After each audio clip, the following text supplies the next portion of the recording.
This is the ultimate survival adventure, a mod pack in a series I created to challenge myself to play Minecraft in a brand new way, filled with dungeons, dragons, and a whole lot of D&D references with myself and a bunch of my friends. And wouldn't you know it, despite spanning 7 episodes, I ended right on day 100. It's almost like I know what I'm doing. I wanted to put everything together into one place for you all to enjoy, so enjoy this supercut of the full Ultimate Survival Adventure. And if you really love this series, we've released limited edition t-shirt, sticker sheet, and mug, with the exploding heart and others from every episode commemorating the lives I lost along the way. You can get them right now for 30 days, available in the shop right down there. But I have 12 eyes to discover and 3 lives to do it in, and spoiler alert, I use every single one. But let's get started. Hope you all enjoy. All right, here we go. Day 1. Let's do this. And so I started like you would in any Minecraft playthrough, or at least most of them, punching down a tree to get myself some wood. But it was very quickly that I realized I wasn't alone on this coast. Ow, ow, ow, what the heck? What was hitting me? Oh, it's a dinosaur. Okay. Avoiding the dinosaurs, I made myself a crafting table, a few sticks, and ran over to another small piece of land, checking out a few of the mobs that were standing around, trying to figure out who was dangerous, and seeing a sunken ship off in the distance. I swam over towards that, mining my way in to get a lot of iron and gold, which allows me to short circuit a lot of the early game, upgrading straight to iron tools and a chest plate. I dug into a nearby little structure, which was filled with mole rats. Oh my god. I'm at 1 heart. I've been recording for 4 minutes. And you might be wondering why I care if I die. It's survival after all. I only get 3 lives in this whole series. And with all the mods I've added, it is super dangerous. So while I can finally die, every death counts, and I only get a couple of them. So I don't want to waste them on episode 1. And hey, this is a cheeky subscribe call. Subscribe while you're watching the video. Okay, bye. So I spent a little bit of time eating up what I had cooked and finding a little bit more food with legs, getting myself back up to full health before heading out and seeing far too many creepers camping out underneath the island I was just standing on. Oh, no. Look at that. There's like 12 right there. Secondly, that skeleton looks very scary. No, I'm not having that right now. I didn't actually intend for this to be a very aquatic start, but ending up on the ocean and doing a lot of sailing from POI to POI is how I spent a good portion of this first day. I grabbed the wool from some sails nearby so I could make myself a sleeping bag to go through the night, seeing several different versions of pirate galleons, all crewed with tons of mobs with dangerous upgraded weapons in their hands. I saw another sunken ship getting a few pieces of armor, some basic crops and food, my first few pieces of Inferium Essence, so I'll be able to craft up and grow resources. But don't worry, this series is gonna be pretty chaotic as well. You know what? Sure, why not? Why won't that happen? And since we're in very aquatic theme, Sierra, cue the pirate music. Soon may the weatherman come to bring us sugar and tea and rum. One day when the time is done, we'll take our leave and go. These ships have a ton of treasures on them. They can help me kind of skip the early game, get towards at least diamond gear, so I'd be able to take some risks and actually take on some of the more dangerous mobs in this pack. But to even do that, I need to at least get up a little bit better on food and supplies. So I saw a nearby fishing trawler, making my way onto the ship and seeing the captain just abandon and leave. I guess I am the captain now. I grabbed everything I could from all of the barrels, getting a lot of raw fish and gold. Knowing that the roof was made out of furnaces and a campfire, I actually started smelting there. That's where decorative blocks go a little too far. But I didn't want to be alone on the ship. I wasn't trying to evict the captain. I was trying to make a friend. Get back over here. Getting the villager back onto their ship, I went up onto the roof where a campfire was waiting for me, which allowed me to smoke and cook all of the meats I had collected without using any fuel, making myself a sleeping bag and ending my first day in this world. Well, first in-game day. I still have a lot to do. All right, we've officially survived 1 day. We've made it. Wait. There it goes. With the sun up, I went over to that closest little island, finding a few raw carrots that I could craft up into some better food, sailing around to check out what else I could see in the early accessible areas on the water. And there's a lot. There's a ton of different structures, dungeons, and challenges that are waiting for me out in the world, but I need to take it very carefully. I really don't want to die in episode 1. That would set such a bad tone for the series, so I really want to make sure that I'm doing this right. But I thought that that brick building could potentially be some sort of large village structure, and once I sailed into the river itself, seeing that it was surrounded by a spruce taiga village, I thought it was good, until I walked in and saw who was actually in charge of town. Not just a... What is you? Not just a village. That's a tree. That's a walking tree.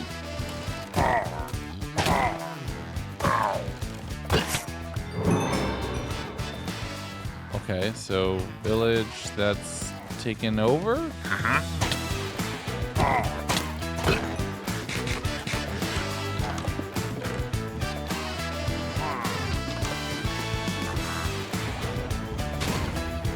Nope. Ah! Not good, not good, not good. Alright, first quest, liberate the village. So I have my first quest of my adventure. I have to free this town. Yes, I could go to another village. I could work with other villagers. I could set up all my trading elsewhere. But let's treat it like a Nuzlocke run. This is the first one I found, so I have to save it. But I'm in no condition to do that right now, so I crafted myself up a bow, and I stashed all of my excess materials in a chest right here in the village, knowing I'm going to have to return for it, but I have to venture out for better armor and weapons if I'm going to stand a chance. There's another little bit of light across the river, so I went there seeing a tower that would potentially have a waystone up on top, so I spent the time climbing to only find out no. Are you kidding me right now? There's supposed to be a tower on top of this. With that being a bit of the miss, I went back down, took care of the zombies that were around, but the illusioners were still on the hunt. That illusioner was pretty deadly. I'm taking a ton of damage right here. My early game armor is not prepped for this, so I need to gear up. Plus, I have nothing when it comes to combat at range, so I really need to find myself a good source of ammunition. But leaving the village behind for right now, I sailed along the coastline, finding another fishing trawler where I was able to get a whole bunch of gold and some upgraded fishing rods, finding a hunter who had been smoking some meat just for me, grabbing everything I could and dealing with a few drowned that really didn't understand that they're supposed to live underwater. I mainly now need to find one leather because that's all I need to be able to then make a lot of progress. If I can just make a backpack, I can carry everything I've found so far and then some. So we really need to find leather.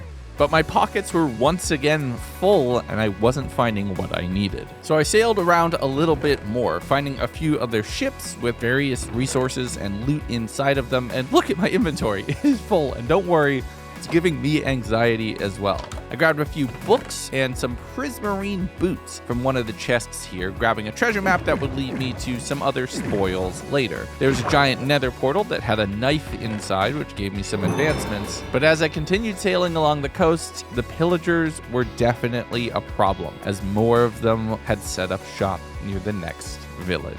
I sailed into the birch village right here, just immediately jumping into the church, seeing what I could find. There was some redstone, an antidote vessel, which would make the blindness from the illusioners way easier to deal with. But the most important thing was just a few cows camping out underneath one of these homes, one of them dropping leather and letting me get ready to craft a backpack. So now I had two villages, both under threat of pillager attack. But like I said, the spruce village I found first was somewhere I felt compelled, required to go and save. So I sailed along the coast back up the river and started making my way in towards the building where I had stashed all of my stuff. I was very careful to block off the entrance so nothing could find me, hoping that no evokers would know my position, being able to send Vex through the walls, undoubtedly killing me. But I was able to collect everything, crafting myself up a backpack and then upgrading it through iron and gold tiers where I had significantly more storage space to work with. After that, it was a quick little bit of organizing everything, making sure that it was all set in place. I was finally ready to go. Oh no! Ow. That jump scare reminded me that while I might have felt ready, I definitely wasn't. Losing 7.5 hearts in one hit is more than enough to make people reconsider. So I headed back out into the ocean and I had to do some serious mining. I grabbed a little bit of gravel very quickly, making myself some arrows and some iron armor, upgrading what little I had, looting yet another sunken ship, and then heading off into the woods. There was a farmer here, which would allow me to sell a whole bunch of different animal pelts and other things, but I hadn't collected any of that just yet. I did collect all of the food from all of their chests and a new friend from out in their yard. Turtle! Turtle. We just have a turtle. Get in the backpack. Oh, another turtle. In the river right in front of the house was a way down, leading to a small area that was exposed out to a cave with a campsite right here at the entrance. There was a bunch of iron I was able to mine, and then I saw another campsite just around the corner. Get water trapped. This. Movement speed after taking damage. Okay, I'll take that. Taking care of a chest with teeth, I was able to get my way to a whole bunch more iron, and then using doors and an underwater cavern, I was able to find a ton of diamonds, mining those up and digging my way into an underground area that was filled with oxygen, you know, the breathable stuff, so that was useful. There's a whole bunch of mobs here that I had to be very careful of taking out at range, but I'm getting things like gold, lapis, and inferium, and if you watch my Aether 100 days, you know just how powerful that stuff can be. There was more mimics around here that I had to deal with, so that was a bit of a problem. Oh, I'll take that too. No problem. But I'm grabbing myself any diamonds that I can find and getting some hope from the local wildlife as far as mining. Perfect. Thank you. That fire gauntlet is awesome. Anything that I hit now immediately burns. I have fire aspect on every weapon, including my fists. And it's making taking down a lot of the mobs here a whole lot easier. The only problem was these caves are massive and very full of creatures. And I need to be careful that I don't get overwhelmed, have all my new magic powers make me overconfident and easily killed. So once I knew I had enough, I swam all the way back up through the sunken caves, grabbed an anvil on my way, and slept in the hunter's house going into the next day. Nothing bad can happen from that, right? I'm just gonna steal a witch's cauldron. I've never read any story where that goes badly. I really jinxed myself there. Now this is concerning, because if I remember right, this is from the dungeons. That's a problem for later. That's not a problem for right now. Going to take on those dungeons, taking out those bosses, and getting the secrets and power that they have hidden within is going to be essential. There's no way around it. I will need to do that to unlock the eyes. But we're still level 1. We need to get our way through the basics, and we need to secure the village who was first to offer me shelter. But as I was sailing back, I got cornered by Poseidon's younger brother. Was that seriously the only arrow I had? No, that can't be the only arrow I had.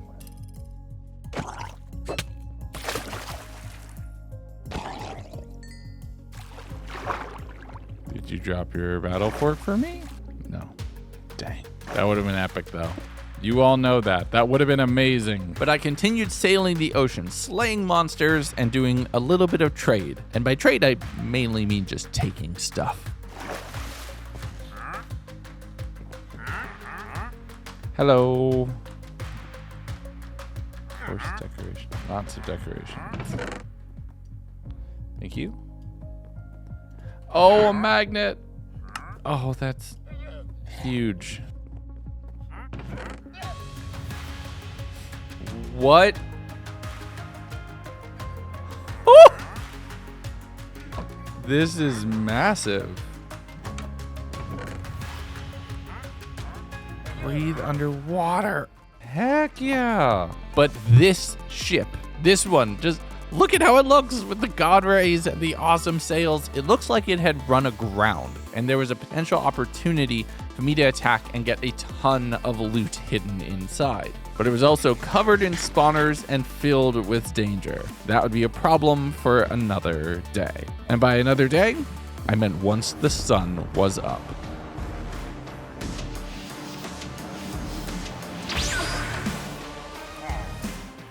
Oh, they have fireworks? Oh my god. Oh my god. Oh my god. Oh my god. This is so bad. This is so bad. They have rocket launchers. Literal, actual, non-figurative Minecraft rocket launchers. You can literally set foot on your ship for 2 seconds.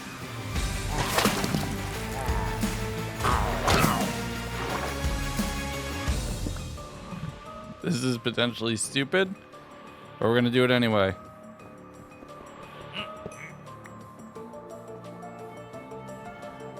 One down. Lots to go.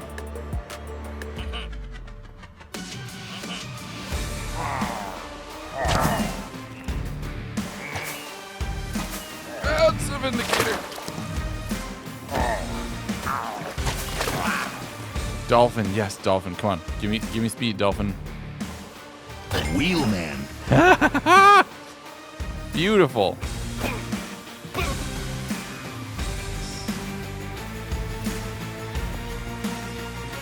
All right, let's get the last one. Oh god, I don't even know what kind of mob that is. It's the archers. They have a heck of a punch bow. Are you kidding me?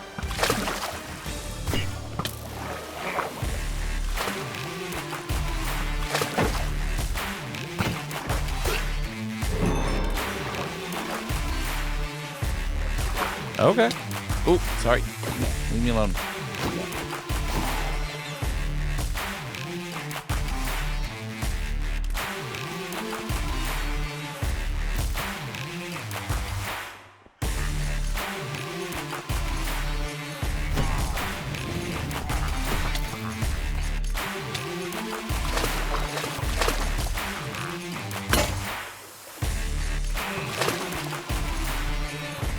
Oh, there goes the helmet.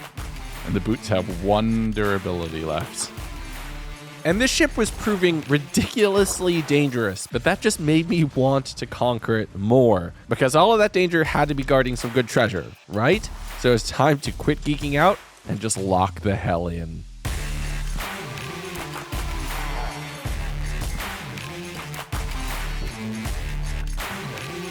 Oh, yes.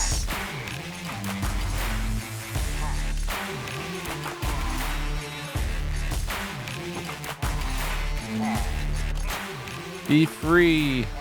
Be free, my friends. You can escape. You totally could have made a flint and steel to burn this entire ship down. What are you thinking? You totally could have burned the ship down. Nope.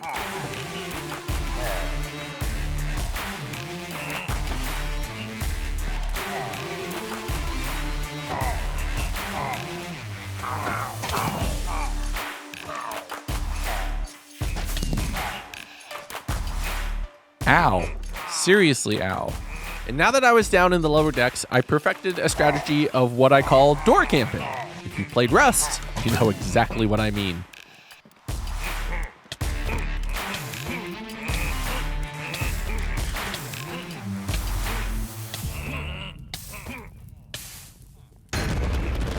Whoa, whoa, whoa. Oh, that fire's at half health. That was a waste.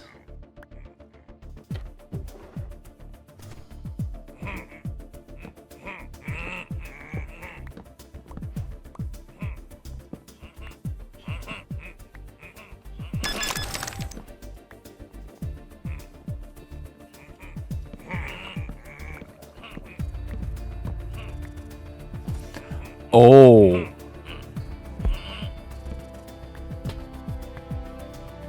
Oh, that could have been very, very bad. With the deadly melon trap disarmed, the remainder of the ship was a relative breeze. I was breaking the Rick Astley paintings, moving through, having to make new axes because I'm chopping my way through a lot of walls, and looting all of the remaining loot rooms on the bottom of the ship. And I came out of that thing looking absolutely glowing. I have like 3 stacks of gunpowder plus another 3 or 4. I could make just a stack of TNT.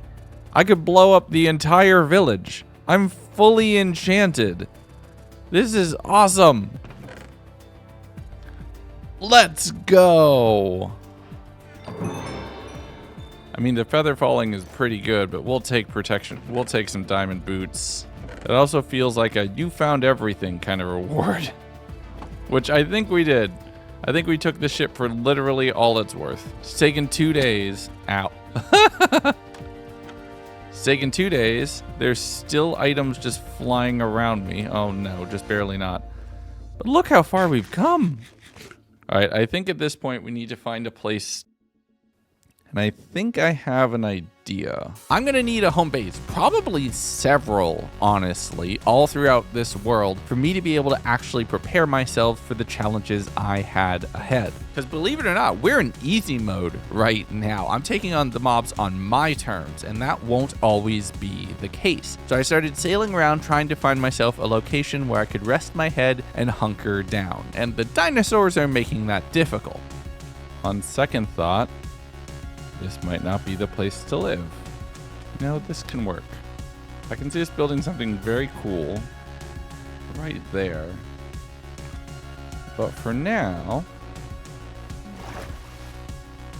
Oh, well, if it wasn't already going to be our house, now it is, because this is a very cool front yard. So let's start digging. This grove was perfect, easily defensible, covered by a giant mountain on 2 sides, and having enough space that I could build up a pretty decent size and decent looking base here over time.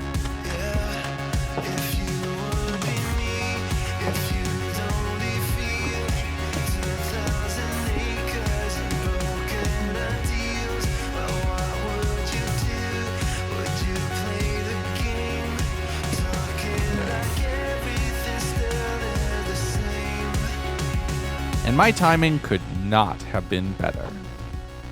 Oh no. Well, I am very glad that I have started to make a house, because I perfectly timed that. We're just gonna mine and pretend that the outside world isn't happening. I spent almost all of day 9 in this world just decorating and making the house look passable, a place where it would be viable for me to lay down and rest.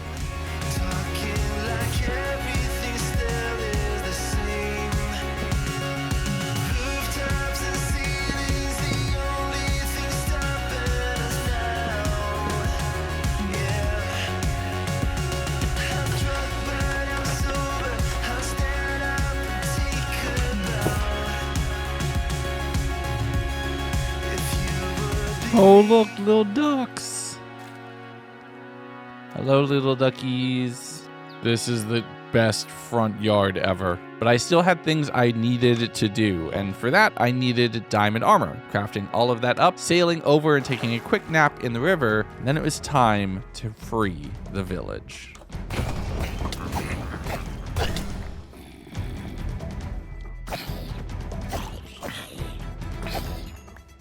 Did I save?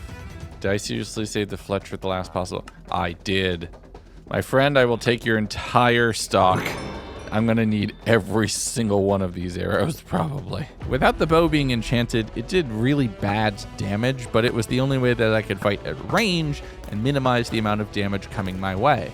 That was until I tried approaching in from another location, and the evokers were made aware of my assault.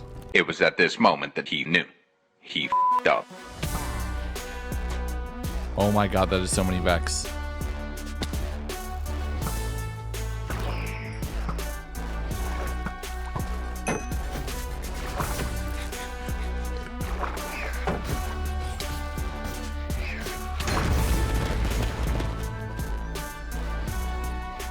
Time to run, time to run. And just to show you, I'm gonna pull up the map here. I started here, and I ran to here, and they still wanted to kill me.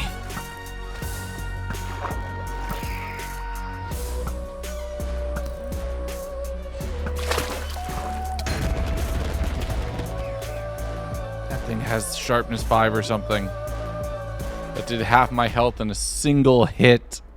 Are you kidding me right now? Okay, maybe we save that village later. Maybe that's a That's a day 2 problem. That's not a day 1 problem, I don't think.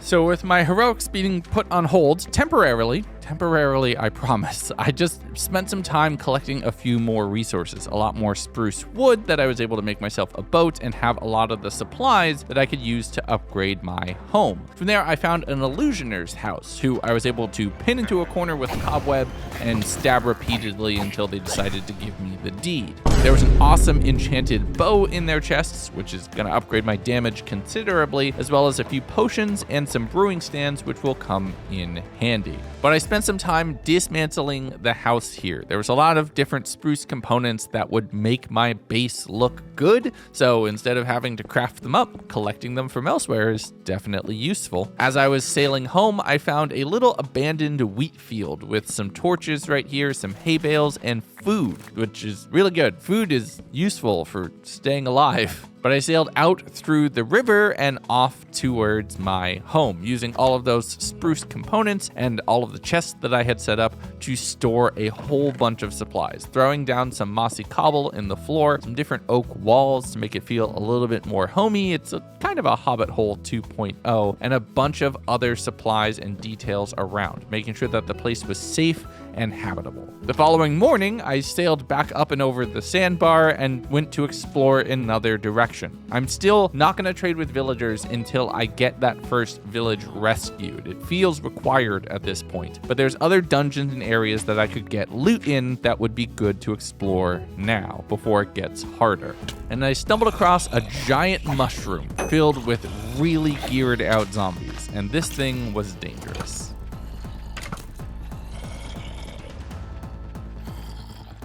Oh my god.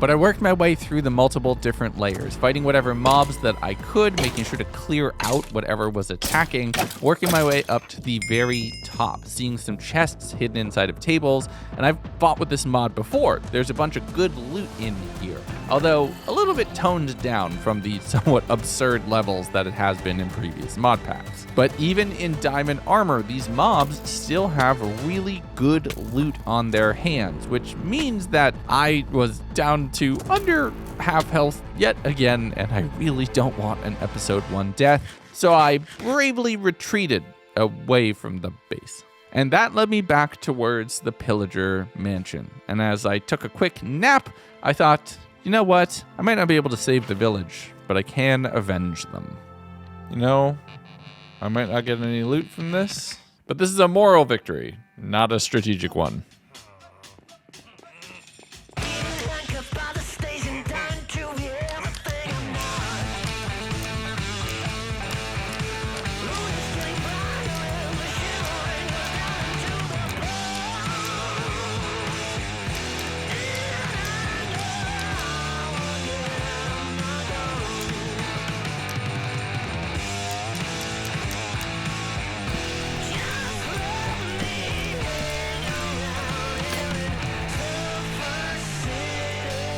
Take over a village. I burned your... No. No. That bird stole my food. You take over a village. I burned down your house. Easy as that. Oh, you are kidding. No. That did not seriously just happen. All right, I'll be back. I'll be back for revenge. You mark my words. All right, this rain might actually kind of work in our favor because we need books. I need a lot of books. Mansion has them. That might actually work out. Because if we can get enchanting and we can get some better armor, we can do some serious damage. So since brute force didn't work, I figured let's go in for a stealth approach. I really need the books if I'm gonna set up a proper enchanting setup and get myself level 30 enchants. I have the levels for it, just not the supplies. So I snuck my way up to the roof using the little waterfall I prepared earlier, jumped down through a hole that I had created, and started lopping off the top of the bookcases one at a time. Cover of darkness. I am Sam Fisher. They have no idea I'm here. Absolutely no clue. And I thought while I was here, I saw one Vindicator alone in a corner, and I took a chance. Did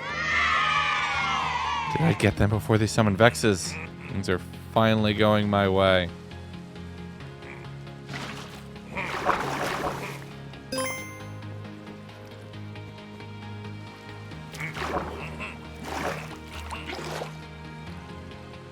Yes! All right, I'll take that. And that's all I need from you right now, actually. With the totem and all the books I could ever need to get started with early enchanting, I returned back home and slept to reset the weather cycle and kick it off to the next day. As I was exploring around my house, I needed to get more wood to be able to make all of those bookcases. I did find a waterlogged cave, and since I had a snorkel and could just swim around in here, I figured, let's go exploring a little bit. I am so glad I have this snorkel right now, because if I didn't, this is basically a living nightmare of mine that I would never in a million years ever attempt. Even in Minecraft, this would be terrifying. But since I can breathe, I know I'm fine. I feel so confident, can't you tell?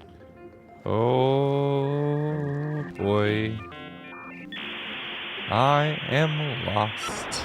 So I was a little lost in those tunnels for a bit, swimming around in circles, just coming back to the same point in the cave until I found the little 2-block gap that I had snuck through and finally made my way back up to the surface, where I was about to start logging and was then encouraged, maybe not. Hello there. Maybe I shouldn't chop down trees here. Maybe I should leave. I should make like a tree and leave. Get it? So since that was a birch treant, I'm assuming they won't care about the oak trees just across the lake. Mechanically, I'm just hoping it's outside of the aggro range of that mob. I spent some time chopping down some trees, doing my best to not leave any floating out in the world, but these are a little bit more complicated. It actually led me back over towards that little hunter's cabin that I had seen earlier, where I did another look around to see if there's anything interesting. And while their house might have been empty, their backyard had exactly what I needed. Sheep! Sheep, hello. Hello. I need all the wool. I wish I had leads. I'd bring you home with me, but I don't.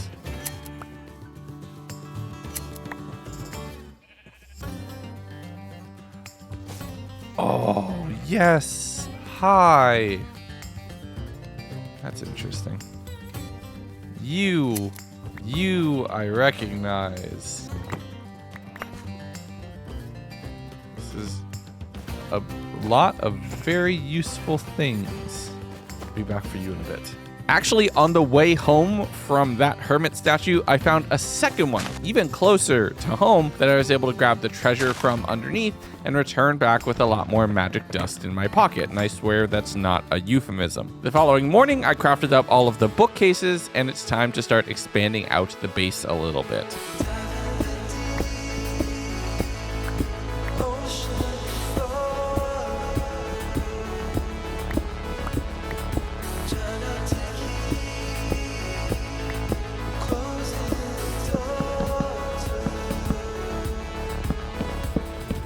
I excavated a section that I could use for a little switchback staircase leading up to a second tier and planted out all of the bookcases in place to be able to make a full level 30 enchanting setup. I also set up a barrel to hold all of the lapis, a grindstone in the ceiling. Then I realized I was missing something important.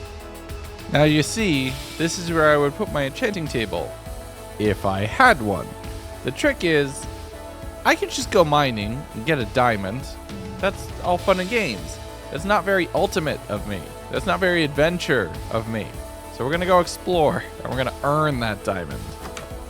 We also need a whole bunch of obsidian, both for that and for an eventual nether portal.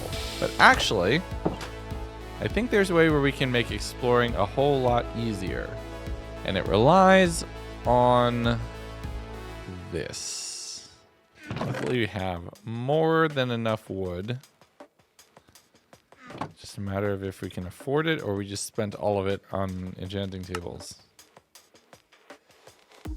No, we need more logs. So once again, it's out for more wood to be able to go get that, but I did have some more crafting I needed to do. First up was copper for the boiler, other smelting. I needed more logs, but I needed to craft pistons. And for that, I needed redstone. And with me also needing diamond, I figured it was time to head back to a dungeon that I've explored a few times before, just never in this playthrough. Let's head back to the crypts. Honestly, you're pretty cute. You just keep chilling right there, okay, buddy?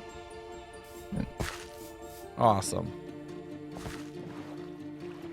I hope that village survives, or else all of this effort is going to be for basically nothing. So the crypts are a 3-tiered descending structure that's just packed to the brim with zombies. Lots of zombie spawners around here. If I leave a few in place, I can actually probably set up a really good high yield XP farm. But the lowest levels, they're armed and armored a lot tougher. They're a lot harder to deal with. Thankfully, the way it's all set up, nicely placed blocks or some buckets of water can help secure it, but this is definitely confined quarters and their rules, not mine.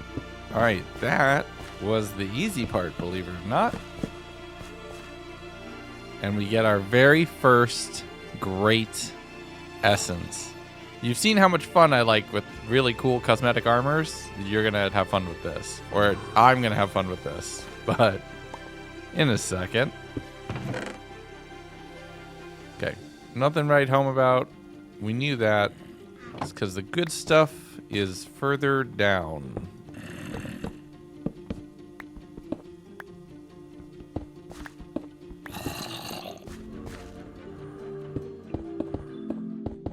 And it's not just the backpack mobs that can really kill me one-on-one. I'm also concerned with just the overwhelming horde. You can hear zombies spawning quite a bit, and zombies actually have killed me in hardcore worlds before. So if I'm not careful and I let them grow too big in number, it's going to be a bit of a problem. This one will hit like a truck. The backpack makes it more dangerous. And stronger.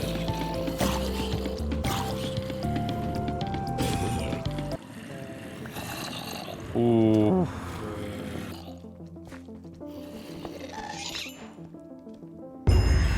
Yes. Okay.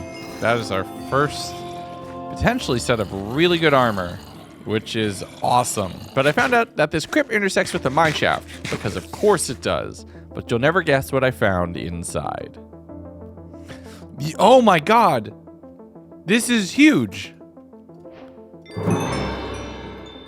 That, ladies and gentlemen, and everyone in between, that is our very first eye. That is massive. Absolutely massive. That is...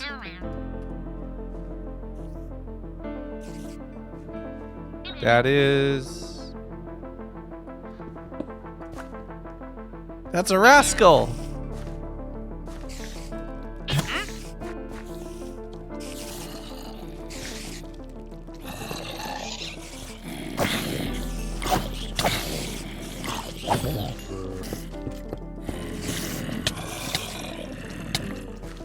Ow. Oh, ow.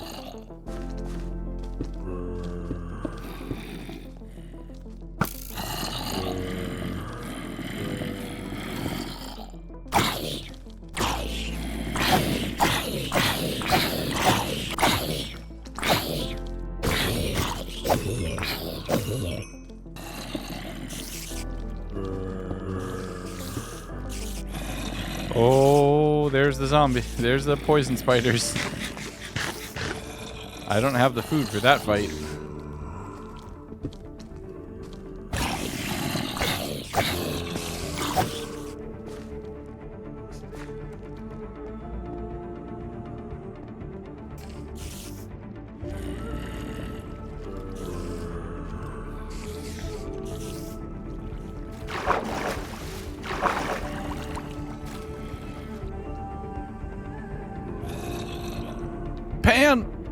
lapis. Wait. Okay, that's a regular golden apple. I got so excited for a second.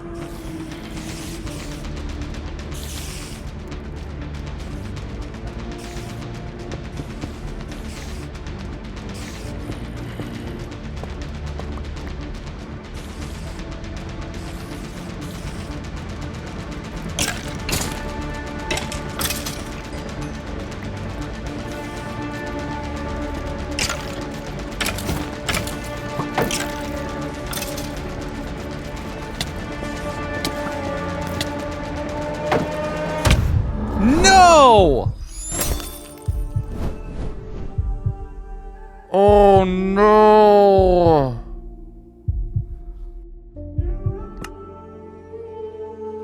Oh no. That is devastating.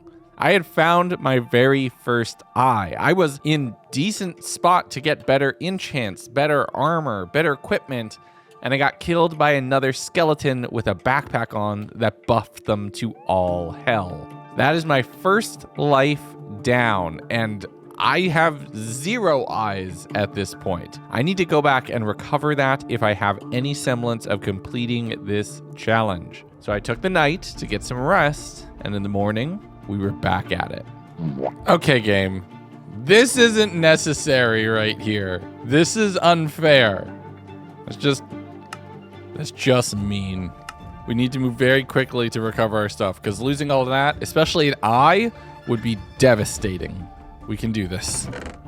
We can do this. Unfortunately, I was carrying a lot of the diamonds that I have to my name and the ones that I had just recently found in that crypt, which meant the best I could do was iron armor and some basic iron tools. I'm gonna have to get in, get my stuff, and get out because I cannot take on a fight in that state. And I'm gonna take advantage of anything I can do to ensure that I have a shot at getting my items back. This will make it so we can get to the items faster so they don't despawn. Because if we don't do that, by the time we get there, they might already be gone. I'm going to go over land because I'm pretty sure I left my boat over at the crypt, which is not fun. I never get to see that waypoint because I always play hardcore. This is new and exciting for me. Latest death. Things you never seen in a Legundo video. Ah, I'm right in your face. I grabbed some wheat along the way because I had actually forgotten to bring food, which seems like it would probably be important. And once we were finally close enough, it was time to go for it. I'm going to delete this, because I do think getting exactly to the same location is a little cheesy, so we're going to delete that. Let's put our chunks back up so that not everything is spawning super close to us. I'm going to use every trick that I have to survive this. I could also just go in on the bottom level, but I don't know where it is.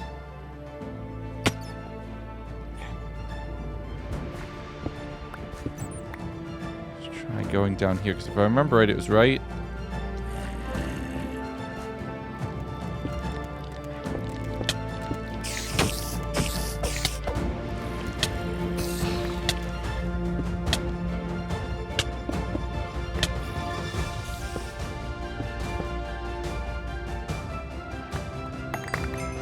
Oh my god, that's all my stuff.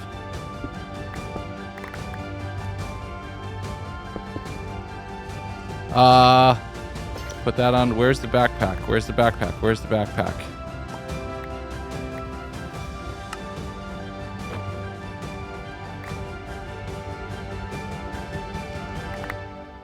Oh!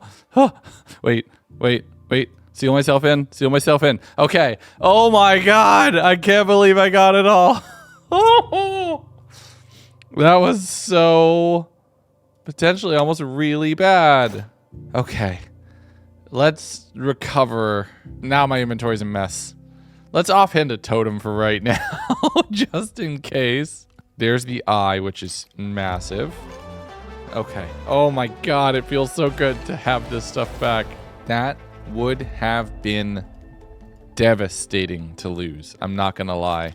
Recovering my gear was a huge weight off my back. I was so worried that this series was basically dead on episode 2, right? That would have been absolutely heartbreaking. But with that all taken care of, I started very slowly making my way towards the skeleton level of the crypt that intersected with this part of the mine shaft. There's a few spawners back there. That's the reason for the constant flow of mobs. So I'm taking out each wave, building out the box a little bit further, getting closer. And I thought at first, let's break this spawner. But instead, I decided to leave it for right now, at least contained in this location. If I can make a better way down here, this is a really reliable source for bone meal, arrows, and experience. All things that I would need in my later challenges still to come. So once I had collected everything and I got myself up a couple levels, just trying to recoup since I was over 30 at the time, I decided it was time to go, seeing one last treasure chest on my way out. Oh, hello. There's my diamonds and my redstone. Allows wearer to double jump? Stand by. So I made my way up into the crypts again, back onto the main floor of that space, but it was in a section that I had never accessed before. And a smart person would have just left and mined up to the surface through some cave that wasn't filled with mob spawners. But I am not a smart person. We play for content. Oh, this is useful. This is a useful room. Potato recovery 3. I love that this is just a thing. Inventory is just a mess. We're just gonna have to deal with that for right now.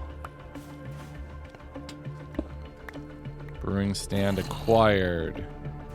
All right, let's get out of here. Whoa.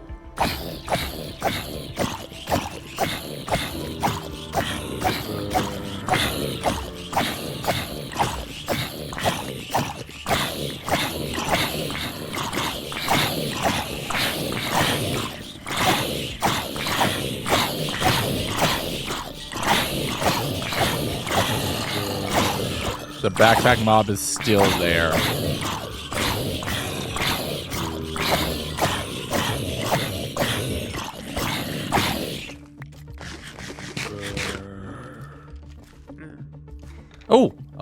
Oh, goblin! Goblin friend, yes. But also, I got the backpack. That's huge. I can have a loot backpack now. Yes. Okay. Hi. What are you trading?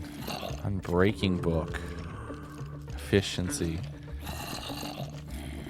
Do I have an unbreaking book? Fire protection. No. Thank you, my goblin friend. I don't really have anything to trade with you. But I appreciate you. I'm leaving now.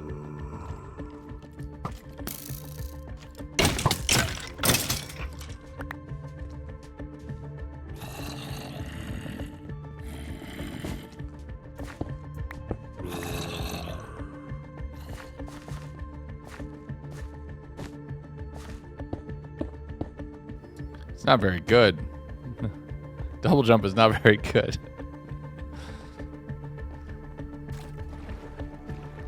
Oh my god. That was so tense. Took a full day too.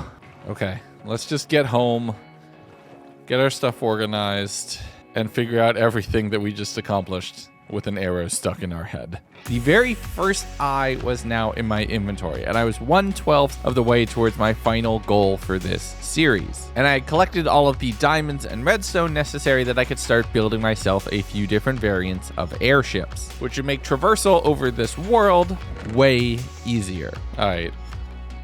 I have a lot of inventory management to do, so we're gonna do a quick little cut and then it'll be done. Ready? Whoa! Look at that. Organized. Well, almost organized. We're not gonna talk about this stuff. It's just gone now. But now I have a backpack, which I can use for loot, which I might as well call stuff. And we're absolutely staying inside. No. Just no. So I still need obsidian, but I have what I need for this. I can go ahead and get myself the next stage of the engine, I think. We make ourselves a couple pistons. That's our engine.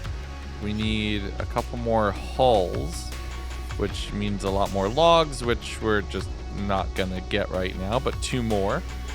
And then we can craft that up. We can get those in the morning. But we also have our very first eye. This is huge.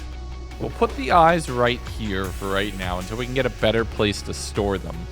But we're gonna need at least 12 of them. Well, all 12 of them.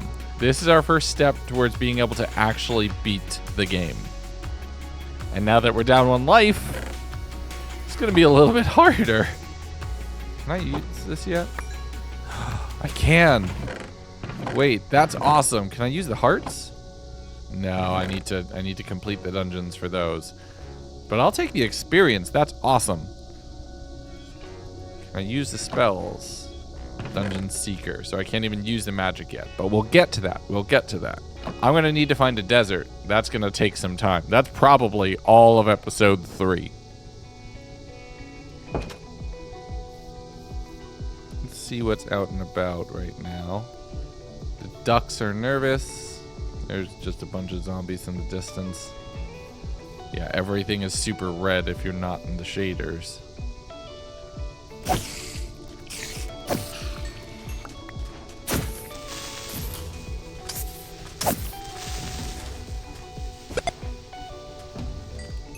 It's gonna mess with me though, I'm not gonna lie. Oh!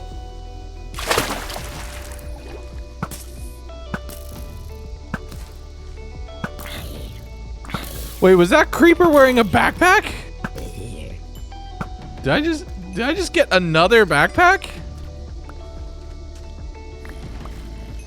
I did! This one's actually really cool looking. Creeper colors is a vibe. I'll save this in case I need friends. You never know when we might have somebody visit us here in the Ultimate Survival Adventure. Might have some guests at some point in time. Home sweet home. But now that I was organized, I was alive, I had survived another blood moon, it's time to really go out into the wild blue yonder and see what this world had to offer. And the way I was going to do that was flying, because you can build some machines to let you fly around in this world. It's almost time for us to take flight, and the Modbusters are right here ready to take the sticks. So everyone knows that the Elytra is the fastest way to travel in the game, but Elytras are endgame loot. We don't have time for that. So the question is, which of these vehicles are better to use? Fortunately for us, speed is easy to test. So we're here out in the Alameda County flat world to put these methods of travel head to head with Crashless Platypus here, going from point A to point B to see which flight plan is best to use. And the results seem to be pretty explanatory. The control test on the ground is doing their best, but nothing can compete with the raw power of the Wright brothers biplane. Well, with one exception. The Elytra with rockets is easily the fastest method we have, but right now, that's more to provide a comparison point to vanilla. It's not like Legs has one accessible right now. You don't need no Elytra. Endgame is not the only way you can take to the sky. It's only about 4 blocks. Where'd my axe go? I spent some time chopping down a whole bunch of logs because I needed that for a couple different crafting recipes. Firstly, for a campfire, and then secondly, for some hulls, you know, for a plane. Craft up a campfire so we can start setting up a cook pot as well. We can also make our 2 other hulls, and we can make our biplane. Yes! We can fly. I'm just holding a plane in my hands. We're gonna need a whole lot of coal for fuel. So let's just kind of put that in my pocket for right now. But now that aviation had been conquered, let's also set up a kitchen.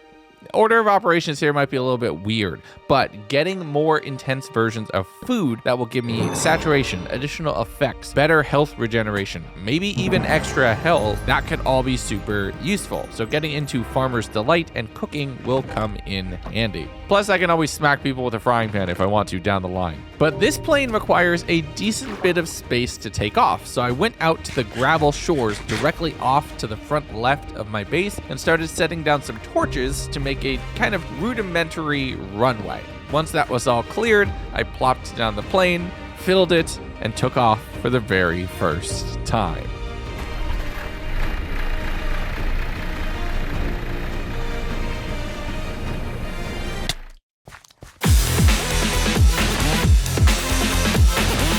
Did this fish just make me crash? That was almost so bad. Should probably also dig up everything over here too. Make this perfectly flat. 5 minutes later. The runway must be clear of all fish. All right, tower to flight, flight to tower. We're ready to go again.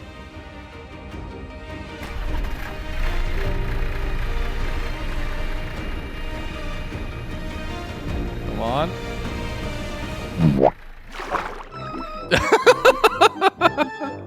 I think I need to figure out what the controls are. Oh, it's inverted. Oh, I hate that. Let's invert that back and try again.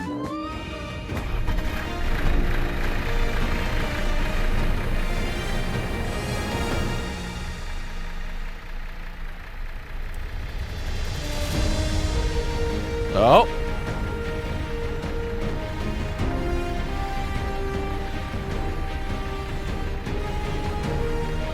We have flight.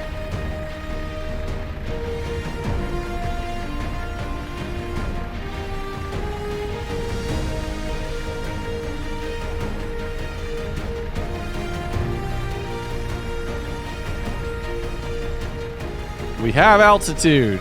I think the airship is better, but this is fun. This is gonna make finding a desert so much easier in the future. Oh no, there's dinosaurs on the runway. Flight to tower, there's dinosaurs on the runway. We're gonna have a hard time coming in for a landing at this point. Please advise, over. Okay. Let's just put this thing down in the ocean.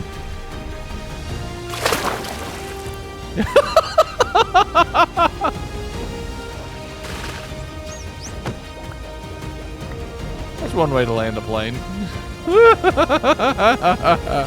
So let's just say my first day of flying didn't go super well. I mean, it's not like the Wright brothers got it right the first go either. Now, we might not always have the right spot for that, so I think it's probably smart to build the second kind of airship as well, which is the actual airship. But I know I'm gonna need a couple different options, and while my second is far slower, it's a lot better when you're out on the move. So that one mainly requires wool. I spent a lot of the wool making different carpets and strings that I could use to make sails. I had to make another round of furnace, engine, and set of hulls to be able to craft my way up towards an airship. That did require doing a little bit more tree chopping the following day, but thankfully I have more than enough of that around my home, and I'm able to take to the skies again. Now this is a bit more my speed.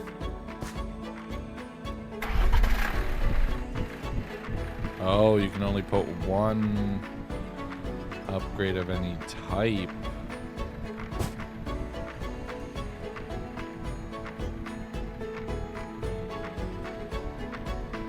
It's already a little bit faster. We can fly! Let's go off in this direction. We haven't explored over here yet. Nope, that seagull's chase. Get out of here, you little demon. It's gonna steal my bread. As soon as if I crash, it's gonna steal my bread. Ah, it stole my bread!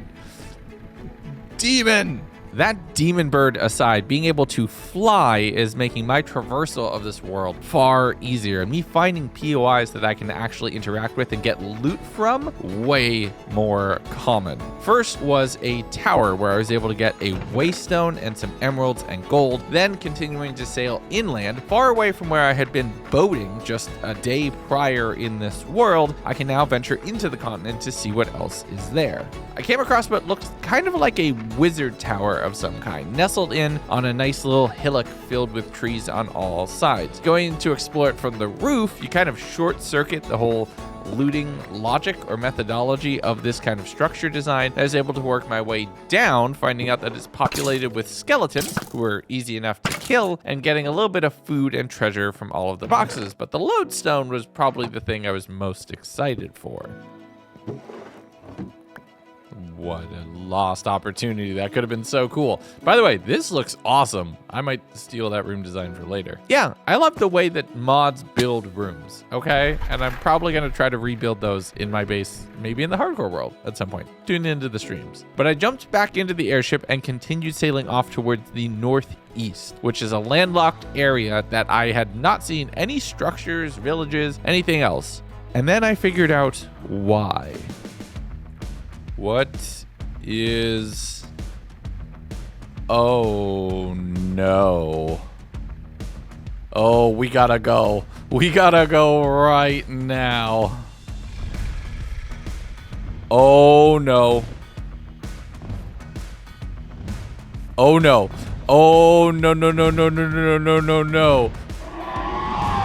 It's chasing us. We gotta run. And believe me, as I was flying away here, my real life self was really scared that I was about to encounter my second death. But after landing at a nearby tower, looting everything from the chest, and hiding down inside waiting for nightfall, the fiery death didn't quite come. So I jumped back into my airship and flew away, making sure to give a wide berth around the dragon's nest, but still not seeing it laying inside. So it's out and about and on the prowl. I landed at a nearby village, thankfully unburninated so far, sleeping on the roof and then doing a bit of exploring. There was a grave or a statue or something outside. I made sure to break that down for resources, and then looking at the map, I realized which direction the dragon had gone.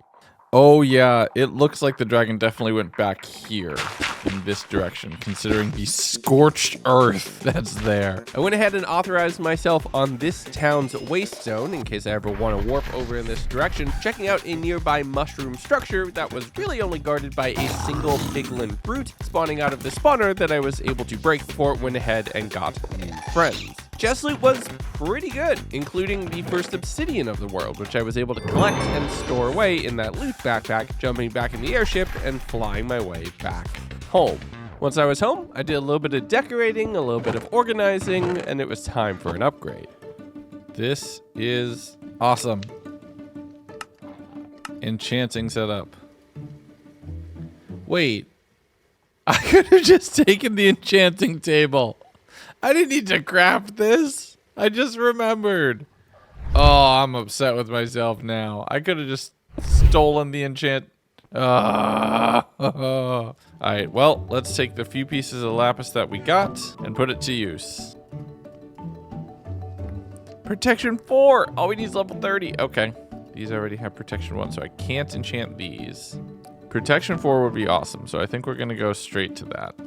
So we need levels, and one really good way to gain those right now is actually, surprisingly, doing a little bit of farming. Now, normally you wouldn't get experience from farming, but we have all sorts of magic beans that we're able to grow that will give us that, including Inferium. This magic dust, which is grown from a bunch of plants that you just leave lying around, can allow you to craft basically anything, from wood to animal parts to diamonds. Don't think about it too hard. Just don't think about it too hard. The only problem is you need a ton of it if you want to make any actual substantial upgrades, so getting started on this now definitely helps, and some early advancements that you can get from it would give me some nice gains to get up towards level 30. Once I was through the night though, I plopped down a waystone here at home, warped over to the birch forest village that was somewhat close by, and did a little bit of exploring to see what I could possibly see. And you know what they say, always check inside the tower. I knew there'd be something up here. Experience. Oh, that's actually really good because that's what I need right now. Oh, I can have both. Heck yeah. I'm a pirate now. Look at me. With a new gauntlet that would allow me to double my EXP gains, yeah, it's time for some fighting.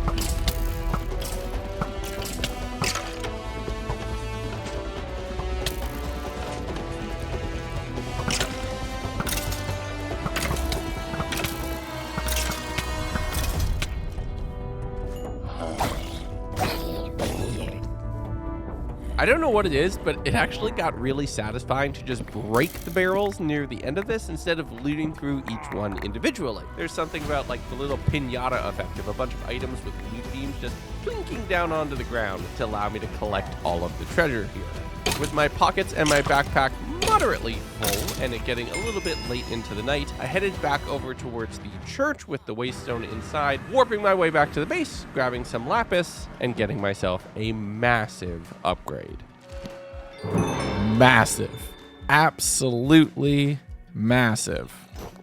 Now we can actually take like 2 hits. See what everything else enchants to. Silk touch would be nice. Efficiency 2. I'll take that. Just unbreaking. You know what? That is not bad. I'll take that. And I'm not done there. Magic dust? Time to meet the other magic dust in this mod pack. Let's try to take on a dungeon for ourselves. What do you say? Eating this is a bad idea, but also necessary for our progression. I can't eat it. I can't eat it. I have to take damage. I know how to take some damage. That'll do. I thought this was like a golden apple, but no, I can eat it now. Dungeons Visitor.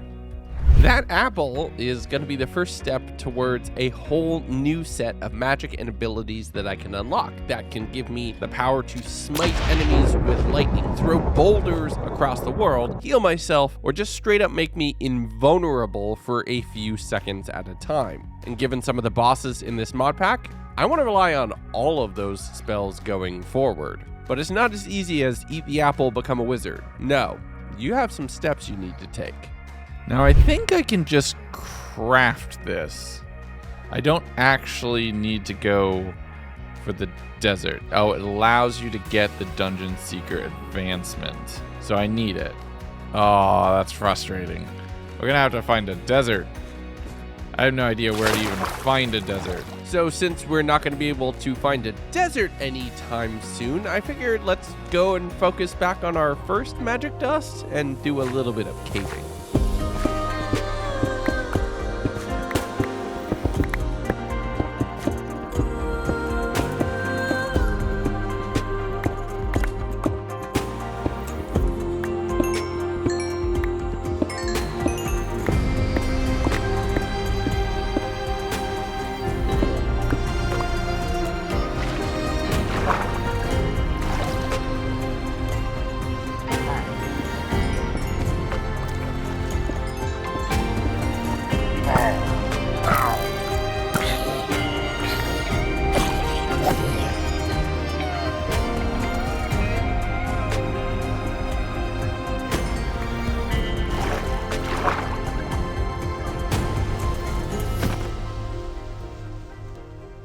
Hello, goblin friend.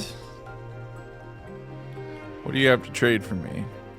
Oh my god, if only we had fortune. Oh no, goblin friend! Oh, you're fine. I thought the game was paused. I was wrong. So you have a bit of useful trades.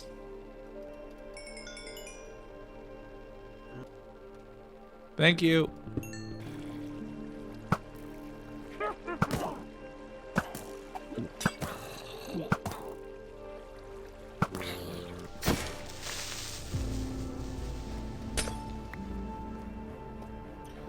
What is this? Whatever it is interesting, and there's a door.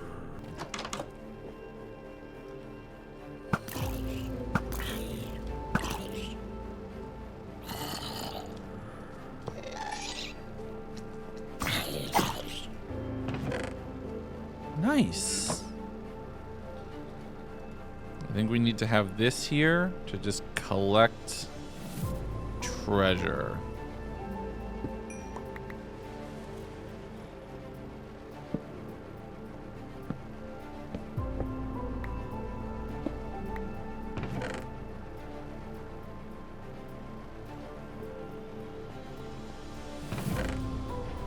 Ooh, some pearls. That's awesome. What's that? Coins. Ow. Oh, nope.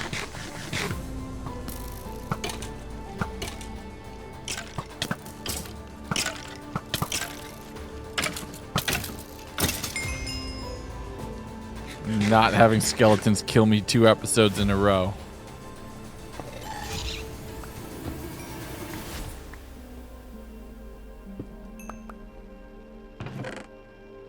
Unbreaking. Sharpness. Yo. This is huge. What is this structure, though? This is awesome. Oh my goodness, all these chests have loot. Diamonds.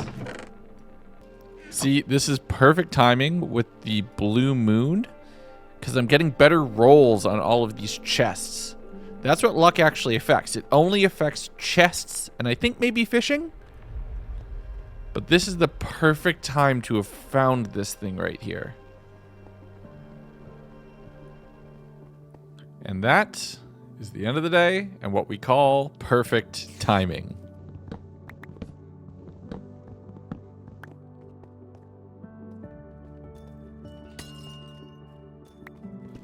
This will grow amethyst now for me, which is really nice.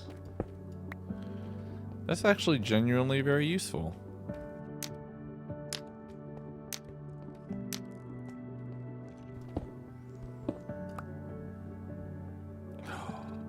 No shot. Look at that. Always check behind walls, folks.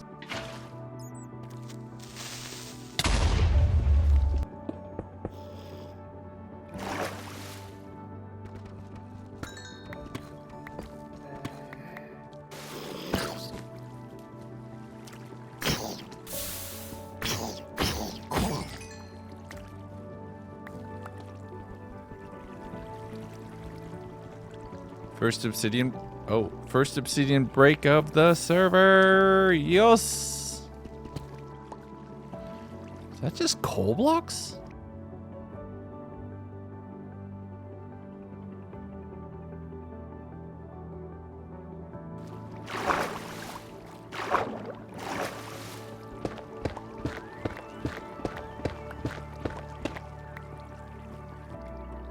Block of despair. Oh, I suddenly feel less safe about where I am right now. Okay, nothing else is immediately around that. Let's just throw that in a backpack so it can't affect me at all. And head back upstairs. And with 2 successful days spent in the mines, the crafters, they yearn for the mines. I did a little bit more mob fighting to just pick up any odds and ends, finding some more diamonds and amethysts in yet another little mineshaft area down here, grabbing the tools, grabbing the tiniest bit more of magic dust. I don't have a problem, you do. Fighting a few kobolds and then heading up the water, returning my way back up to the surface, dropping everything off, organizing it, and calling it a day. So I didn't realize this, but when I was down in the caves and I killed that witch, I got a witch pupil. Now, this might be kind of eye themed. It's not an eye, but it can be. All I need is an eye of Ender. So if we can find some blaze powder, this is eye number 2. So if we put this right here, we get an end portal going, we can get another eye. Also, my pickaxe is about to break. We have another diamond pickaxe that we found. So let's check enchanting on this. Unbreaking 3 would be very nice. Let's see what we get. Just unbreaking, which is a bit of a bummer. Let's try unenchanting this. Does that put us up to level 30? No.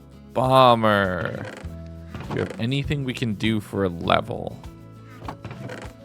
We do a little bit of crafting, actually. Nice.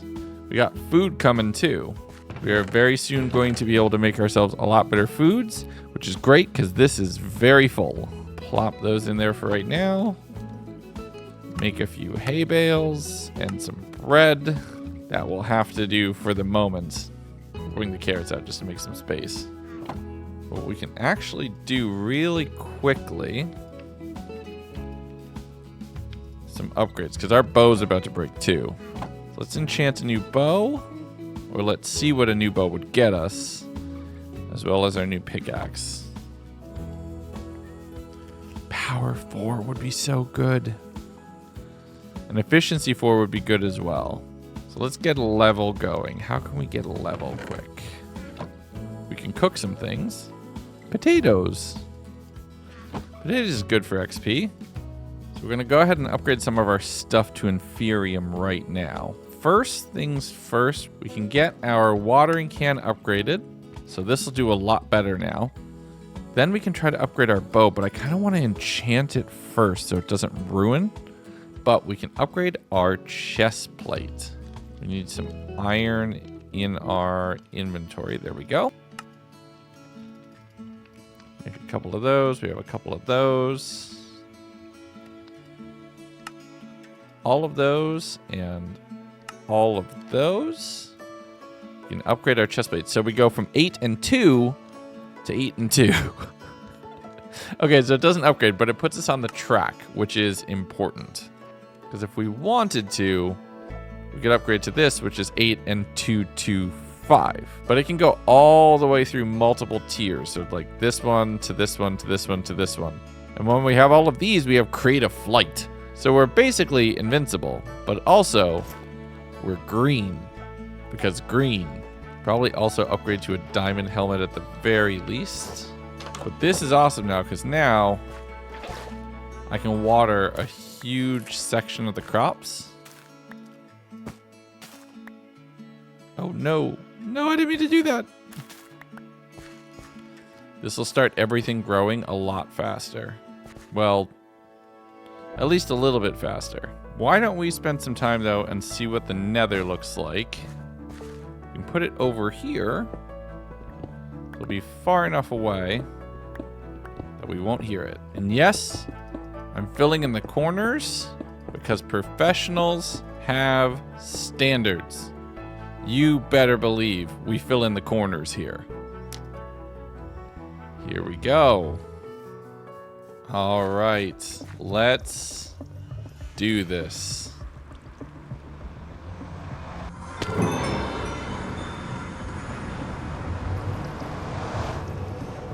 Of course. Of course it's a basalt delta. It's a video from me. Of course it's a basalt delta. Well, regardless where we spawned, the first thing I needed to do was secure my portal to deal with all of the modded monsters. And I dealt with this thing you might not have heard of called a ghast.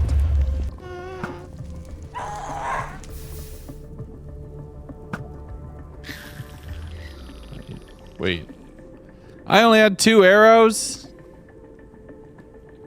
That's a problem. You're potentially a problem. Wait, what is this? Is this a prosperity shard? It is.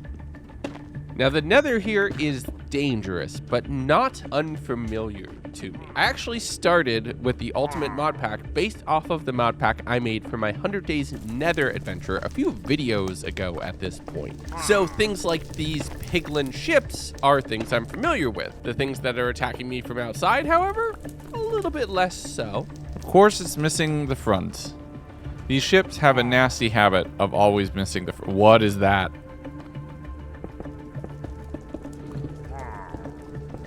What is that?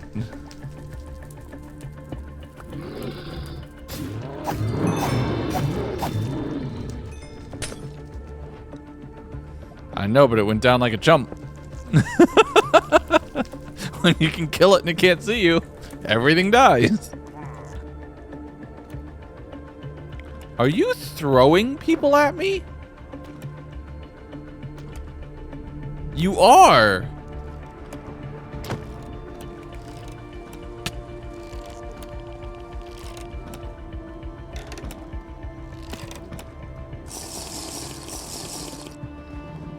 Oh, I drank those way too fast.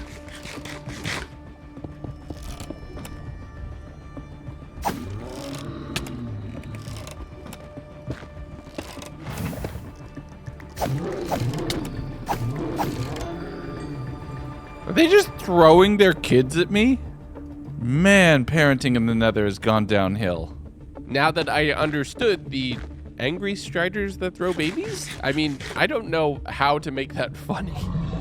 Actually, I know how to make that funny, but I don't know how to make that funny in a way that's appropriate for my channel, okay? I did a little bit of looking around, seeing what I could only identify as some sort of boss arena made out of nether brick a little bit ways away, marking that and deciding to head off in the opposite direction, throwing a pearl to clear the lava, and then starting to make my way over the terrain. And lucky for me, it didn't take long to find a nether fortress, literally just over one kill. And I have a lot I want from here, but the wither skeletons that fill this structure are extremely dangerous. They wear Maximilian armor, and if you watch Game of Thrones or a few other videos, that armor makes you extremely hard to kill and makes you suffer 0 knockback, meaning there's no way to clear the gap. If a wither skeleton catches you unprepared, they are on you until one of you dies.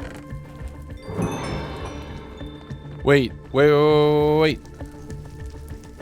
Yo, that's a nether eye. That's huge. That's another eye. Yes. That's another nether eye.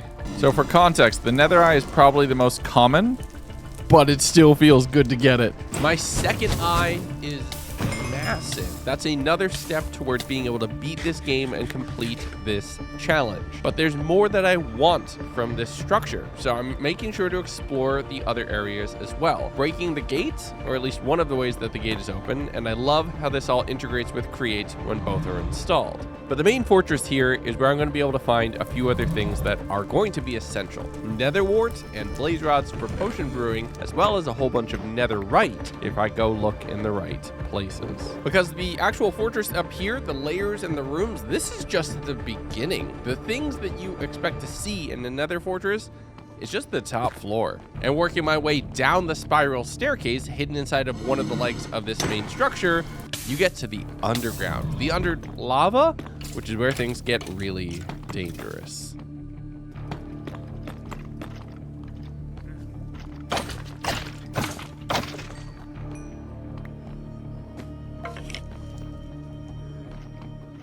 Goblin Trader, I don't have time for you right now.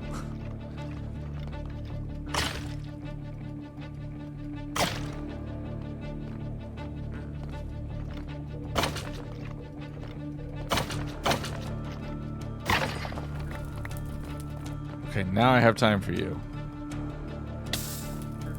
Ow! Nothing right now. Sorry, buddy. One of the first rooms that I was really excited to find was actually the library. On here is a bunch of flame-related enchants. I broke down everything that I got here, including all the item frames and everything else. That's all just nice to have. And I got relatively lucky on my rolls. I think these are just unwritten, right? Yeah, these are empty.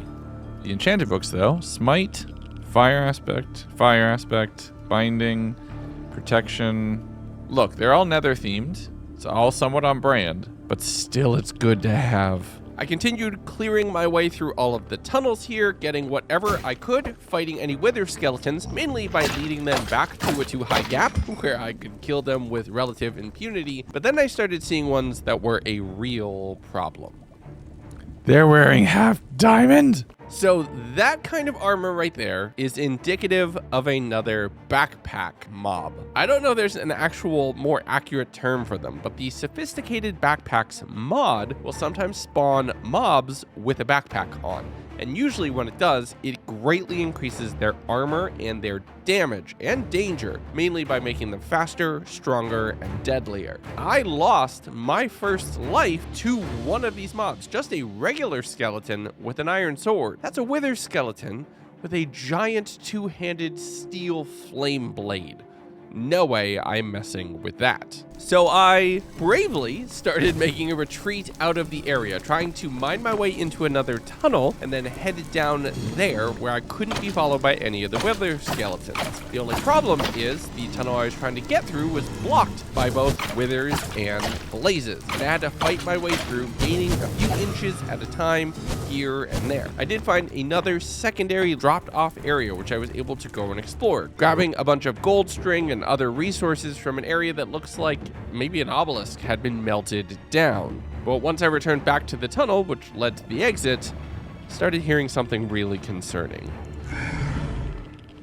What is that sound? Not knowing what that is, or if it could reach through the blocks, or it was going to catch me up at the surface, I ascended extremely carefully, mining through the wall, trying to find an evac plan.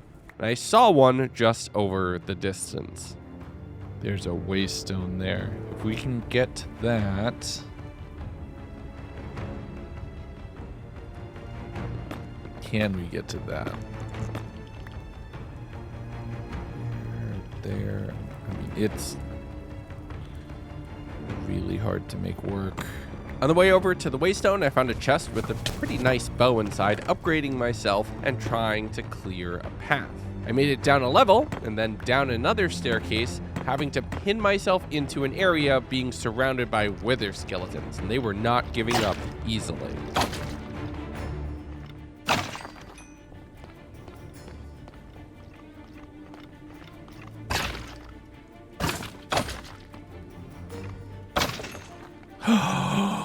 Yes! Oh, that's huge.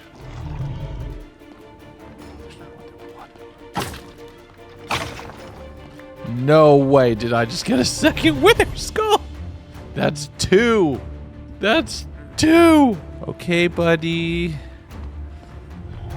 Don't mind me. Just walking through here. Friend.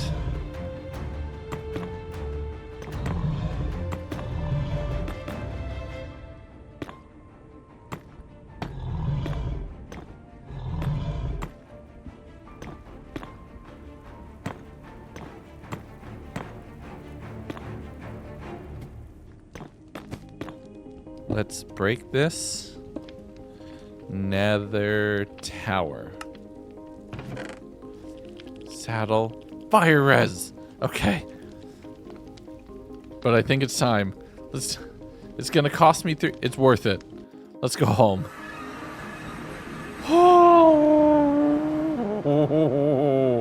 That was tense.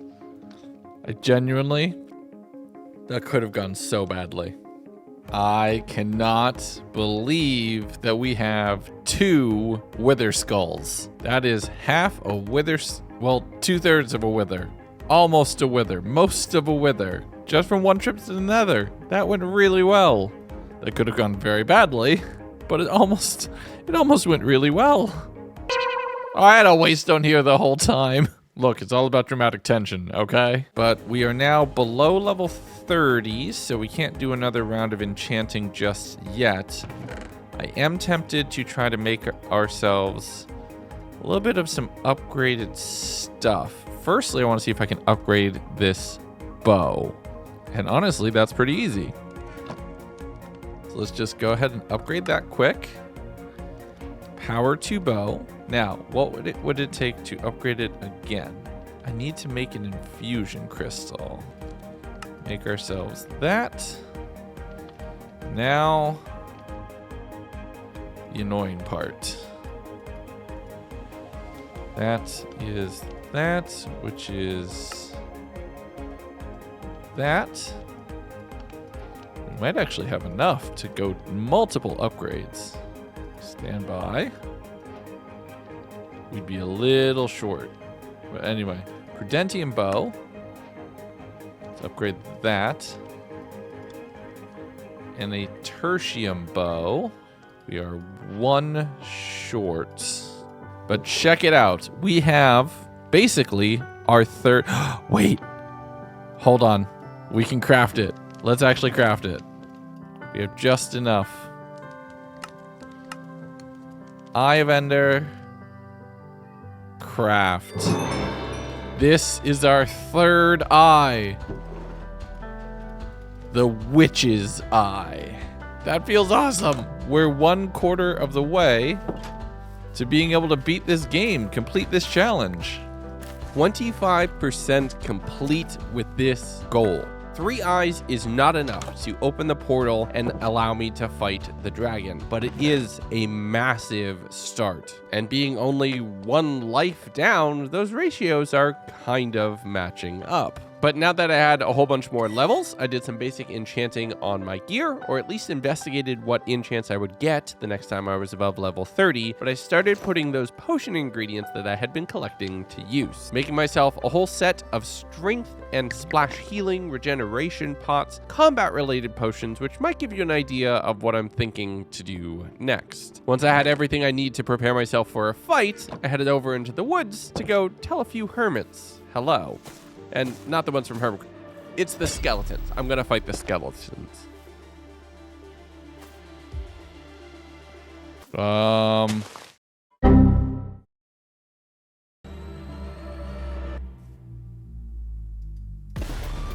There you go.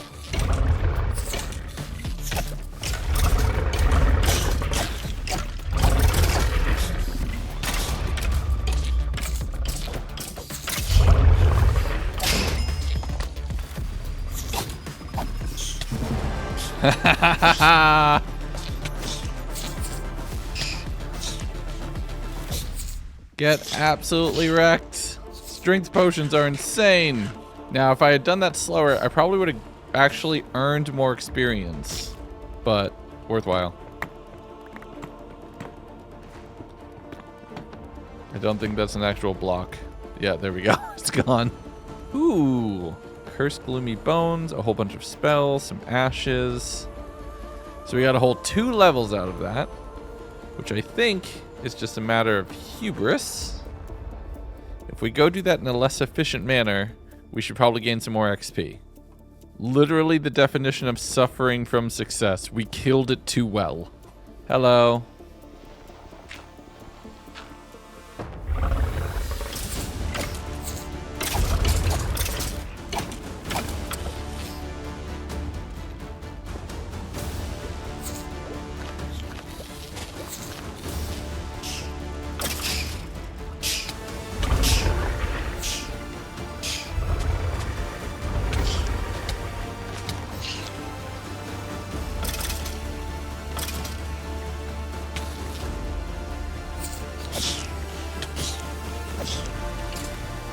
I killed it too well the first time around.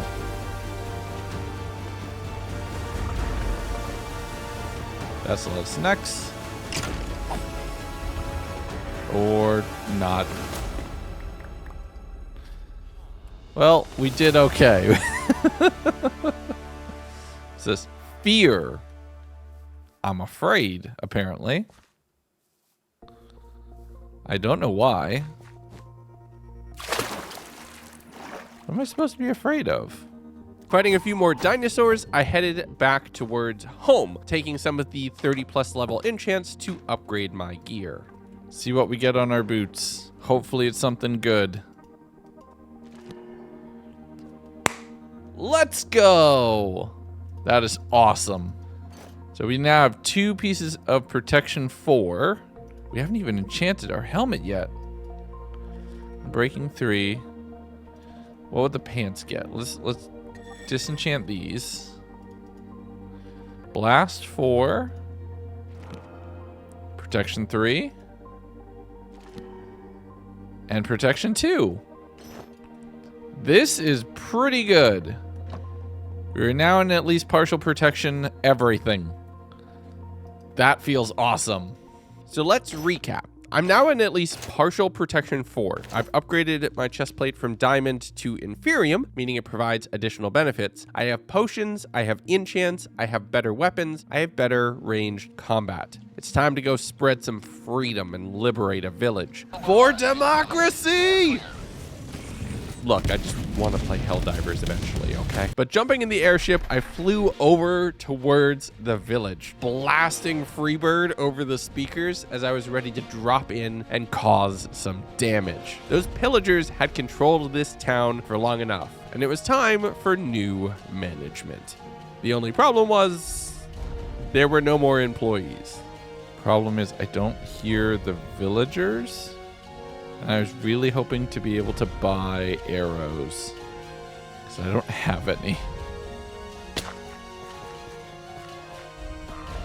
I think the village might actually be dead.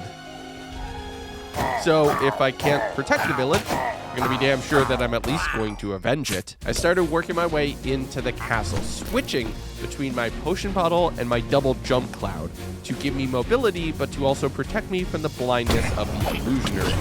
I also took out some of the easier kills down and around the lower levels of the castle that were trapped in with water, since I had a little bit more mobility there due to my snorkel, which I think gave me a passive pseudo-depth strider capability. Here, villagers. And while I was well protected, I am not invulnerable here.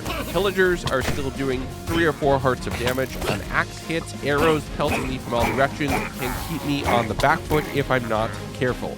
The positioning was extremely important, taking advantage of whatever environmental aspects I could to make sure to be able to eliminate my opponents before they had a chance to do real damage. And the most important thing is to just never panic. Always have a cool head and know where you're going. No! Oh my god. Oh, how did I survive that? That was so almost deadly. With the fall survived, I threw my cloud in a bottle on my belt and started the arduous process of ascending back up from that cave, making my way back into the surface and taking the fight back to the pillagers. I actually got into the structure this time, pushing into a few of the different areas, and I was able to get a few good loot chests here. Some enchanted books, diamond boots, a bunch of redstone and other supplies. I wasn't sorting it though. I'm just throwing it into the loot backpack and moving on from one room to the next. And I'm doing everything I can to abuse my mobility where the Vindicators just don't have any ups. Come on down. Come on down.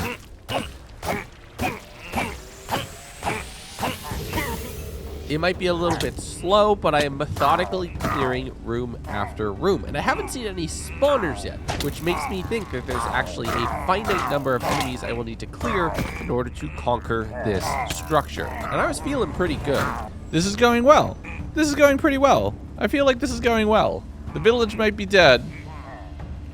There are no survivors, but like, it's going well. I had to say it. I had to jinx it. I had to jinx it. I was doing so well. Yep, everyone in this village I think is dead. The Vex that don't attack me end up going and attacking all of the other villagers. So I think they've won. They can have that castle. I'm gonna go find another village to go ahead and make friends in. Or better yet, maybe I don't have villagers at all. I'll actually wait until after this episode comes out, just so you can make that decision. Let me know in the comments. Tower, please advise, we have dragons on the runway again. Thankfully, we're in a VTOL aircraft. We should be fine, but make sure to let any inbound flights know that they're gonna have a little bit of a problem. No fish currently visible, but we do have demon birds on the approach. Like learning to kill this. Gotcha. That's Vex practice. But with my mission to save the village, it failed. Let's be honest here. It got destroyed. I did some time to sort through my supplies. So what all did we get from that? Mirror duplicates the projectile. That's sick. We got some lure, some glowing item frames. Tell you what, we can use that. We can frame that totem that we earned. Even though we didn't save the village. There you go. Some feral claws, attack speed increase. That's actually really good. I think we'll opt for that over the experience for right now. We'll keep this in the inventory. Diamonds, dust, gold, a little bit of treasure, decent bit of treasure.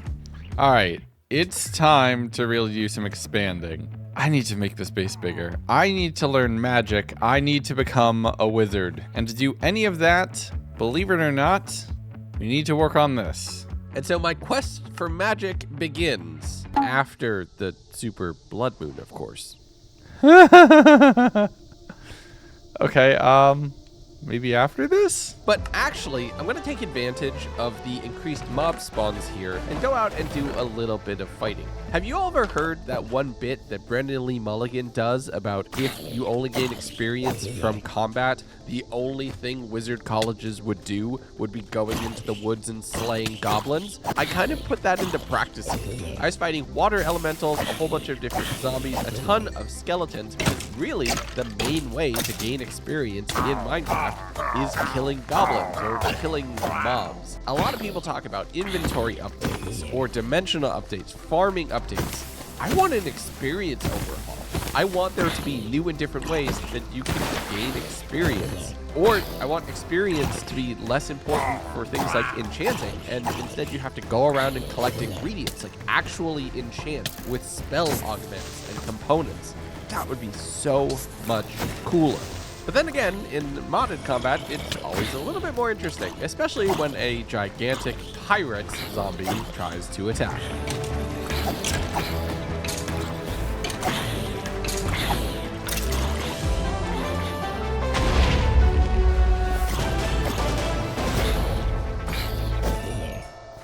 Oh my goodness. And fighting through the entire night and into the morning, I just needed to eat some potatoes and catch my breath. All right, now, let's try that again, shall we? So, first step towards becoming a wizard is becoming a bit of a farmer, because everybody starts at level 0 and needs a little bit of a backstory. I made a retaining wall out of cobblestone, mossy, brick, stone, just everything to make a very clear break between what was naturally there and what I'm expanding it out to be. Also, protecting my farm on one side from any mobs that might come around. Once that was all in place, I went out and harvested a ton of dirt, making a single layer of dirt across the top of the water here. That way, there's space underneath that I will be able to drain and use for a lot of blocks that go underneath the farms. Don't worry, that will make sense in a little bit. Once that was all done, it was time for planting. I finished up the wall so that it was actually up above and safe, throwing down some light so that all sorts of different crops will grow, and then planted all of the different kinds of seeds that I have. There's a lot of food-based ones, which will be used for better cooking. There's a few other plants that I want to make sure I have copies of, like roses for things like dyes. There's some flaxseed and wheat, and a little bit more of the things that are just kind of useful for components. There's the wandering traders that tried to steal my airship. Wait, there's a wandering trader trying to steal my airship? Hello, did I trap you in the airship? I did. What do you have? Flax. Unfortunately, nothing good. And we are not done, but more done than we were. I told you we were going to turn a good chunk of this into like farmable space. I need to build another wall over there, maybe just a little bit of a connecting space. I was going to build a tower in the middle of the lake eventually, but we're probably just going to expand like the hobbit hole and do more up there. But you're probably wondering how all of these crops are going to help us find a desert. Well, most of them are going to be for food. Like all of this and this and these and this and this, and I ran out of dirt. We'll make that bigger later. Oh, hello, friends.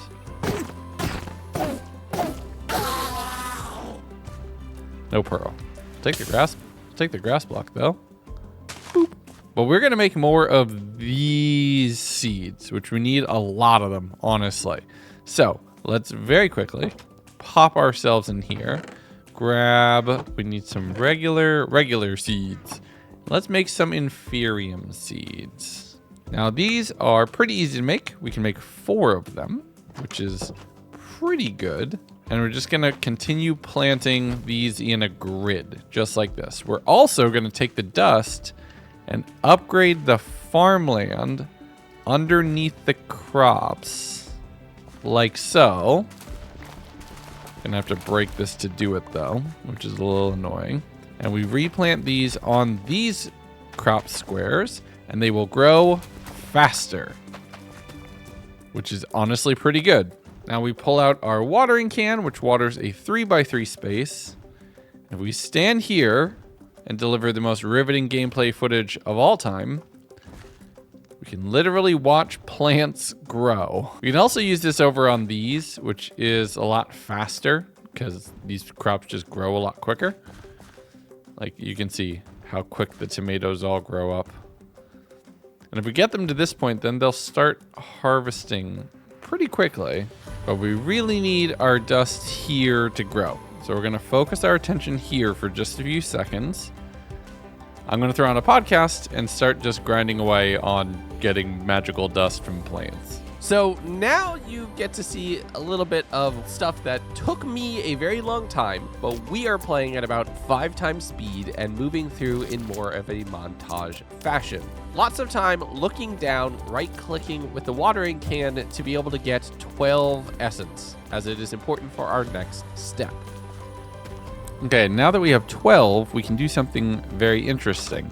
Mystical agriculture is all about law of increasing compounding returns. Oh no, we need more prosperity shards. Well.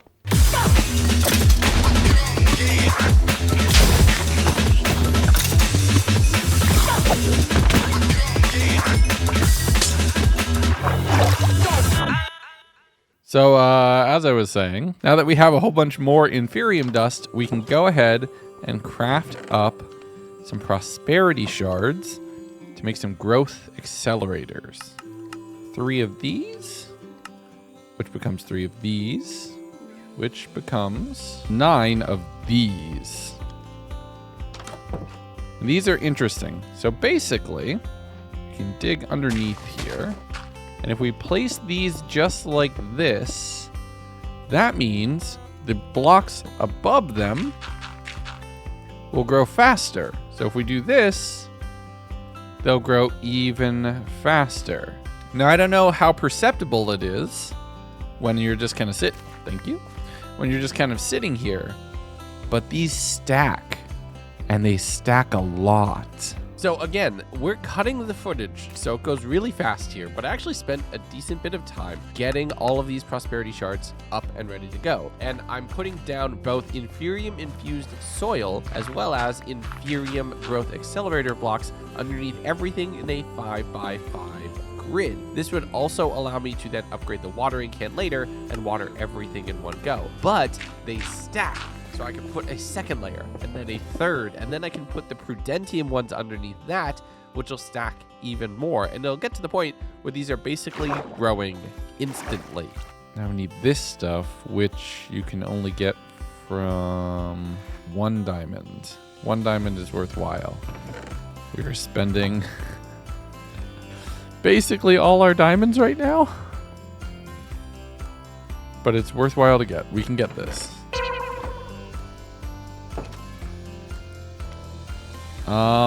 Our armor is not in a good enough shape to consider a blood moon fight. We might just want to let this one pass. We're gonna just kind of let that go. So while the blood moon raged outside and more zombies were collecting over on the beaches, I decided to take the much more milestone-based approach, and instead of focusing on slaughtering goblins, spent time inside doing a lot of refining. I upgraded my watering can to Prudentium, so a water a 5x5 grid. I repaired my diamond warglaive. I got a lot of red dye and would go out and collect the Inferium intermittently throughout the night, making a lot of red wool for the infusion pedestals and the infusion altar, which is going to be necessary for the next step of mystical agriculture. I also started working on getting a second floor to the house because I'm going to need a lot more space for what I have to do next. And it felt necessary to kind of explain why it might feel that I'm going off on such a tangent when I'm trying to find a desert. So you might be thinking about yourself, what does all of this have to do with finding a desert?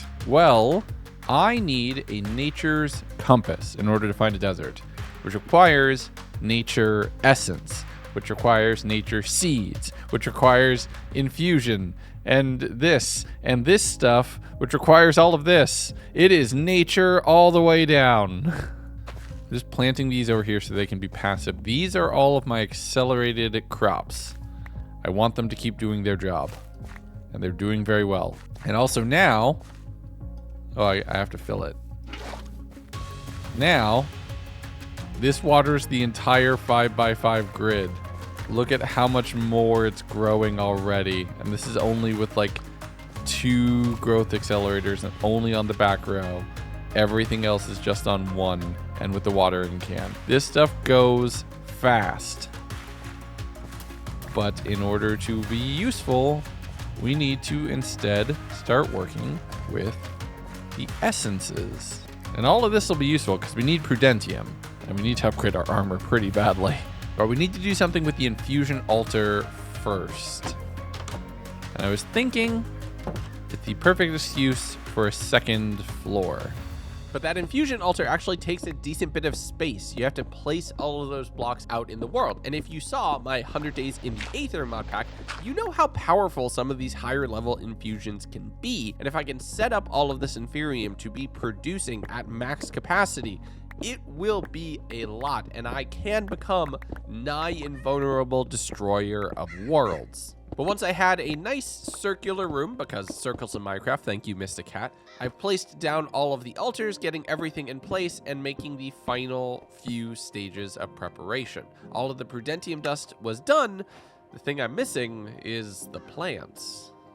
So kelp, easy enough to find. Vines, I had a couple of them, but I can go and get more and I know where. Sugarcane will grow outside. Glowberries are very easily bone mealed to be able to get more. Bamboo is out front. The melons and pumpkins, okay, those I'll be able to get. I have seeds for both. The thing that I was missing is lily pads and potatoes. So the following night, I warped over to the 2 nearby villages. One of them just happened to quickly solve my potato problem, and 1 potato is infinite potatoes with the right farming setup, which I have. Once I had those, I warped back, and I'm growing pumpkins and potatoes and a whole lot of magical dust. I also jumped in my airship, flying over to one of these larger flying dungeons, which will come into importance later in my quest for wizardry, but for right now serve an excellent source of vines as they're growing naturally. Once I cleared all the spawners around the corners, I spent the following morning just harvesting vines up, getting more than what I need, jumping into the water directly beneath and grabbing a whole ton of kelp. So those 2 are fully covered. So now my problem is exclusively lily pads, and I'm sailing around past all of the different areas in the water, all of the different forests, trying to find the very smallest opportunity for a swamp. And if I can't find them in the world, maybe I can trade for them. Wandering traders will occasionally sell you lily pads. So anyone in blue that I see, I'm going over to check in and say hello. But I flew around for a while, covering a decent bit both inland and over water, and finding some new floating structures in the world. B. And as it got into night, a blue moon rose, which would increase my luck. And I was really hoping that that would mean I would find what I was looking for. And I'm kind of traveling the greatest hits of the world so far, trying to think of anywhere that I might have seen lily pads. And there is another way that I can get a lily pad, but I really, really don't want to have to resort to that. If you want to know why I don't want to fish, watch this video. This video will tell you why I'm done fishing for forever. Now, a lot of people saw that video because it was episode 12 of a hardcore series, and I don't build the kind of hardcore videos that a lot of people like to watch. But, well, I don't know. I enjoyed it. It was fun for me. But after several more visits to wandering trader ships or traveling through areas that I've been through before and thought I had seen lily pads, I finally saw a swamp in the distance. Landing on one of them, and don't worry about how the logistics of that works, I swam around grabbing a whole bunch of lily pads so that I'd be able to make multiple of the nature essence that I need, ran home, and slept. Okay, time for a weird sentence. Now that we have the lily pads, we can find a desert. Alright, so let's craft these up into the stuff that we need. So we need this. We have 9. That is 2 of these worth of seeds, which honestly might just have to be enough. I'm going to put all of this stuff up here, thinking when we get... What were we short on? Oh, it was pumpkins, actually. We get more pumpkins, we can get more seeds. We don't have any more pumpkins. Now that we have most of what we need, put that right there for right now. We grab all of this stuff. We can wiggle our butt right upstairs. And we can make the fancy seeds that we need. Use that by 1, 2, 3, 4. 1, 2, 3, 4.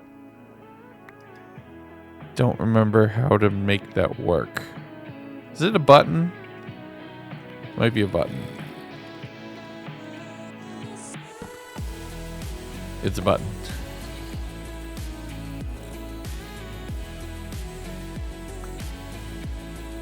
So, one more time.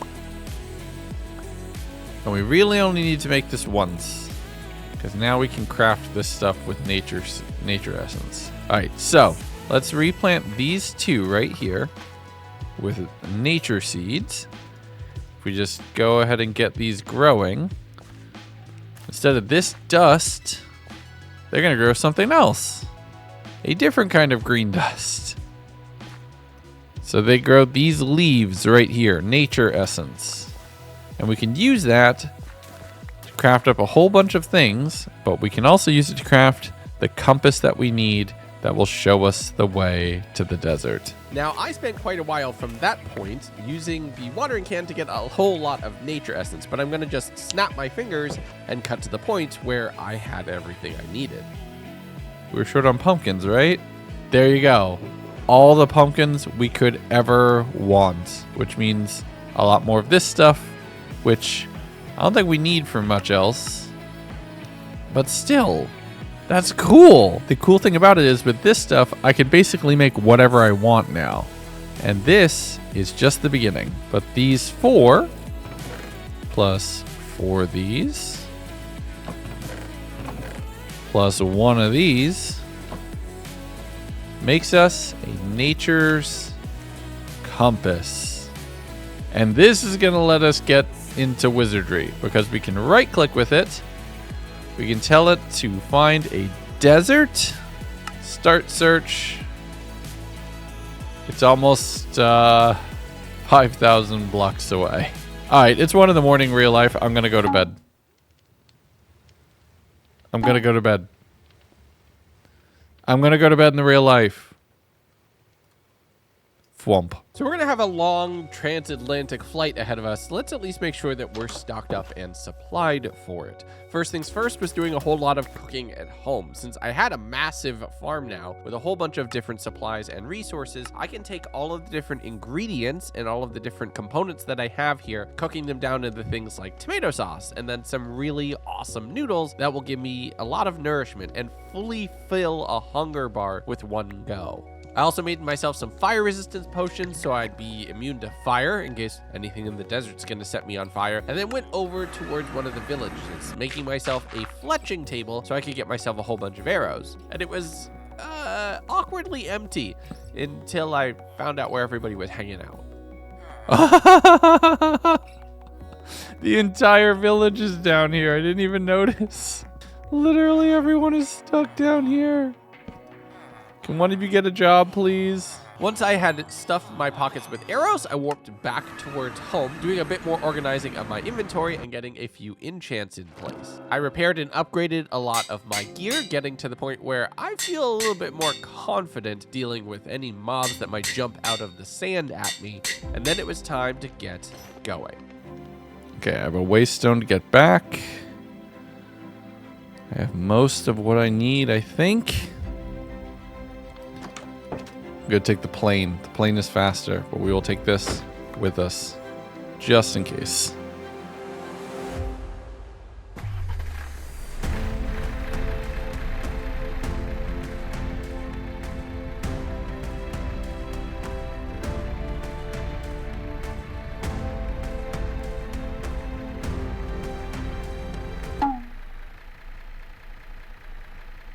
Oh, come on.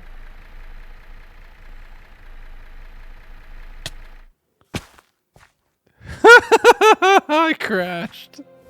Okay, let's try that again. Oh, where's the coal?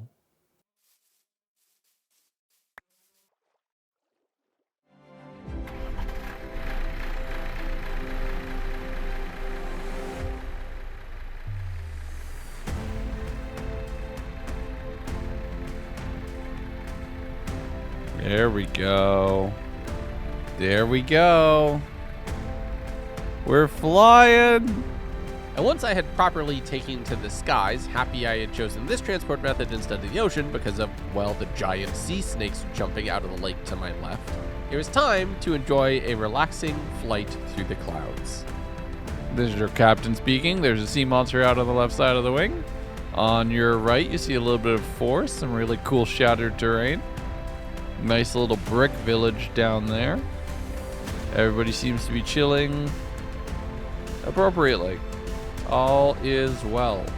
And honestly, this plane is going to be one of the only ways that we're going to cover the distance we need in order to unlock all of the different eyes. With the way that this terrain gen works, firstly, there's just so many more awesome items. Just look at all of the terrain that we're passing by here and how beautiful all of it is, plus how packed it is with things to do.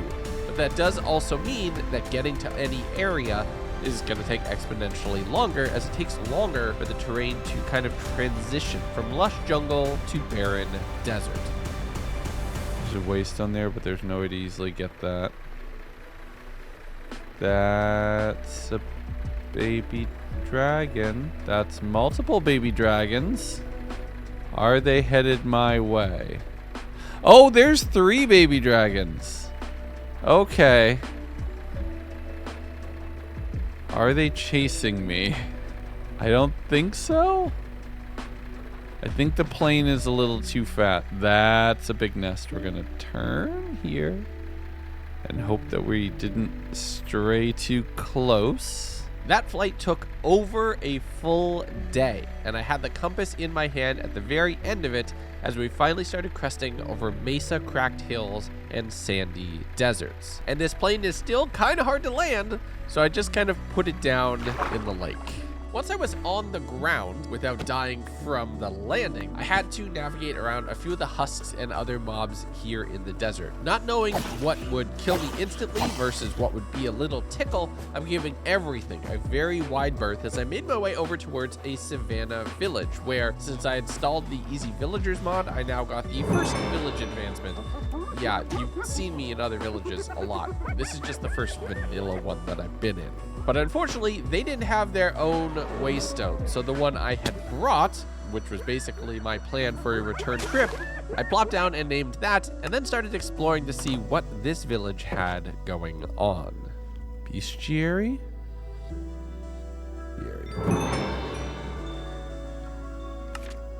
Interesting. Oh, this is some dragon stuff right here. If I take this.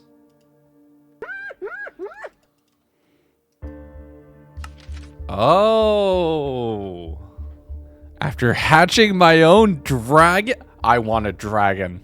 I did a bit more research into seeing if I could tame a dragon, how I could tame a dragon, what I could do to make myself have a pet dragon, and then slept in here. Just dreams of me on dragonback, flying around, conquering the world, burninating everything. I am so excited. But we have a long way to go before we're going to be able to do that. We have a lot of exploring to do. First, I traveled around the Badlands, finding a whole bunch of these different areas where hunters had been preparing meat just for me. Then heading into the actual eroded areas, seeing the red brick structures that are what I am here for. Hidden inside one of these are the sandy tomes that I would need to be able to unlock the next step in my journey towards wizardry. The only problem is it's not a guaranteed drop, and it is very protected with mobs, or at least it would be if this one wasn't hanging over ground and having a lot of lava, which is preventing anything from spawning inside.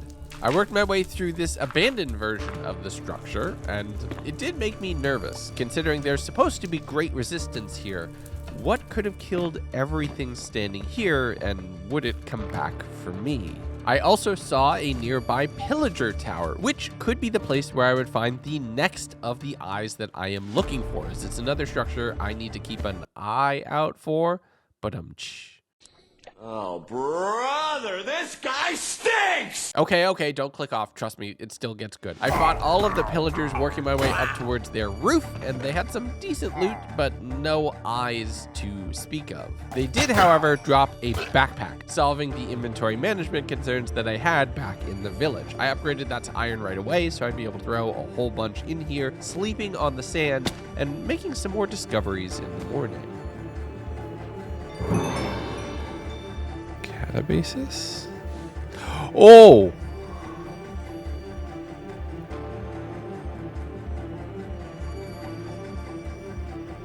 What is this? That could have been really bad. If I had, like, just yeeted myself in there. Spawner is that? I can't tell. I'm gonna need water or something to be able to get down to that safely. We'll come back.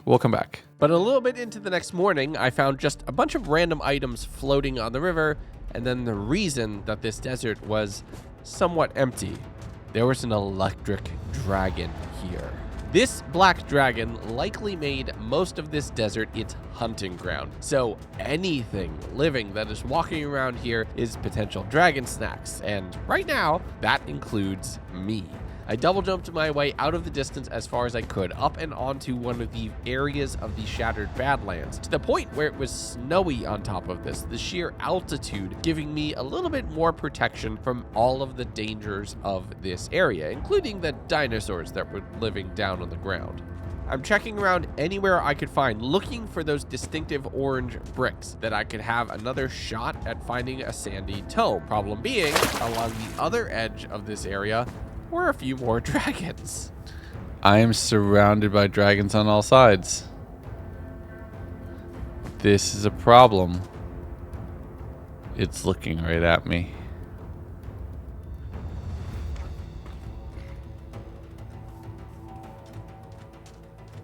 Oh no. Hold on. Yeah, this is the whole desert. This is unfortunate. Drogon, no. Just need to find another one of those ruins and hopefully get the tome in it. Okay. Why was that just sitting on the ground? What died to drop that? That it dropped an artifact. There's another one. Okay. There's the dragon pit. There's where I need to go. It's gonna be tricky. Not impossible, but tricky. So I carefully started descending the mountain, using all of the sand that I had collected to make little 3-4 block drops at a time, so I wouldn't take too much fall damage, and trying to attack this building from the top. So they die pretty quick. The loot here was better. I got a lock key, which is the pickaxe that you need to break all of the stone for the gloomy ruins, but I won't be able to craft a replacement or use the spells that will lead me towards that dungeon unless I find the tome. There's no skipping ahead when you're becoming a wizard. Each step is important. And since it was in the middle of the night and this structure was in a safer position, probably just barely outside of the dragon's hunting range, it was filled with pillagers. Both the ones who were launching the pufferfish at me, as well as the others who can kind of swim through the bricks and turn invisible, clearly a few steps ahead of me on their path towards magic. I had to fight through all of the different areas here, getting trapped in the trap blocks that would turn into cobwebs from time to time, putting me in a somewhat precarious position. But there was a ton, and I mean a ton, of pillagers around here, mainly because they were spawning infinitely until I was finally able to get to and break most of the spawners. I fought throughout the day, finding almost every treasure block, clearing a lot, filling my backpack, storing everything away to hope and pray that I would find the book I was looking for. And then things got quiet. A little too quiet. No, the dragon! No!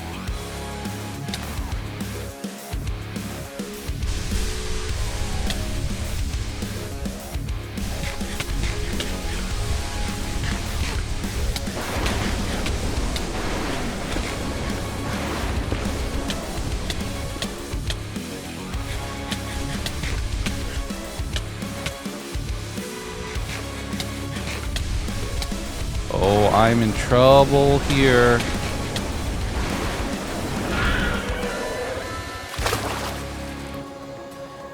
Nope.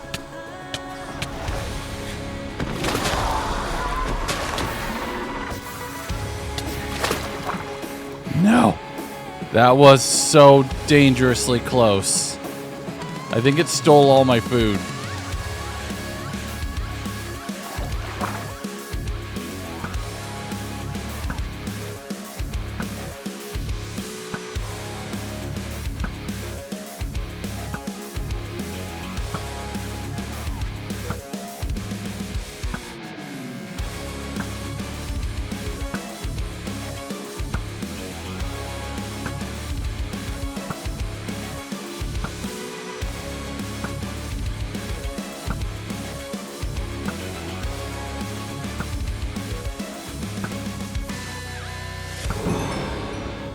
Oh my god!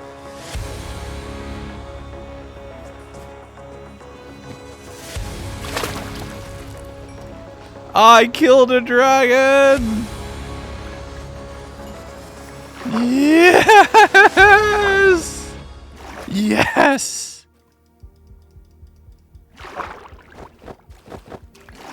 Oh my god! Dragon scale chest plate. Helmet. I can make a full set of dragon armor. Okay. Now that we can breathe a little, let's go back and try to double check that we've fully looted that book. We need the book. With a dragon slain, I was feeling invincible. There was nothing I couldn't do at this point. So I ran back towards those ruins and mined my way around, finding the last couple bits of treasure, and late into the night, finding the tails of sand. Oh! Finally! It was in the last block I broke. I broke the entire structure. The last block I broke. But we can loot a dragon horde, actually, because the dragon is dead. What do we have here? Who are you? Enderman. Interesting. Books. Books. A manuscript page. That's useful. And a copper sword. Not super awesome, but something. Put away what we can. We got so much stuff. So much stuff. Look at all of this. We need to repair this book and then get home. Oh. Cool. Replacement waystone. So now, with my pockets entirely full, everything I was looking for from the desert, and a dragon slain, which can lead to some really powerful dragon scale armor, I started making my way back towards the village with the idea of using the waystone to warp back home in an instant, short-circuiting the travel time so I could just get back to business. But as I started to approach the village, I noticed something was a little bit off. Oh, that's another dragon. Oh, not again. Not again. Oh, this This is a problem. I think they're mad I killed their partner.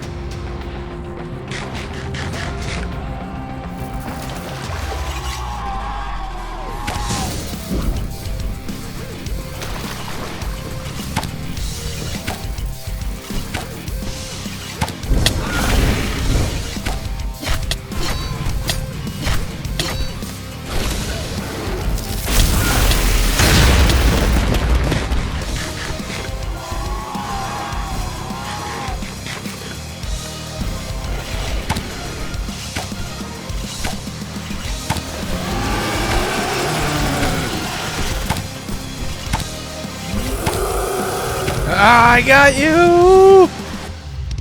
Oh, that cost me my chest plate, but it is so worth it. Oh my god, I got so much stuff.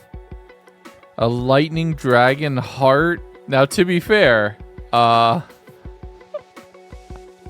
pretty sure this village has been obliterated. There's like nothing left. That is probably from this lair. So let's go check that out and get the loot before we start thinking about heading home. With a second dragon slain, I quickly made myself a temporary chest plate, then headed over towards its nest to go loot all of the chests there. Picked up quite a bit of copper, which translates into vanilla Minecraft copper, which is very useful. Grabbing the bell from the now abandoned village and using the warp stone to return back home. I had myself a quick nap and a little bit of inventory management and organization before starting on the next major step in my journey. Okay, first things first, let's do stuff with these manuscript pages. Let's learn about death worms. That sounds terrifying. And more about lightning dragons and ice dragons. Now, if we take this, lightning dragon. Oh, they can be purple. Okay. Much weaker metal. Charge of ball lightning. Oh, so I just killed a child. That isn't even the big one. Oh no, that's just a child.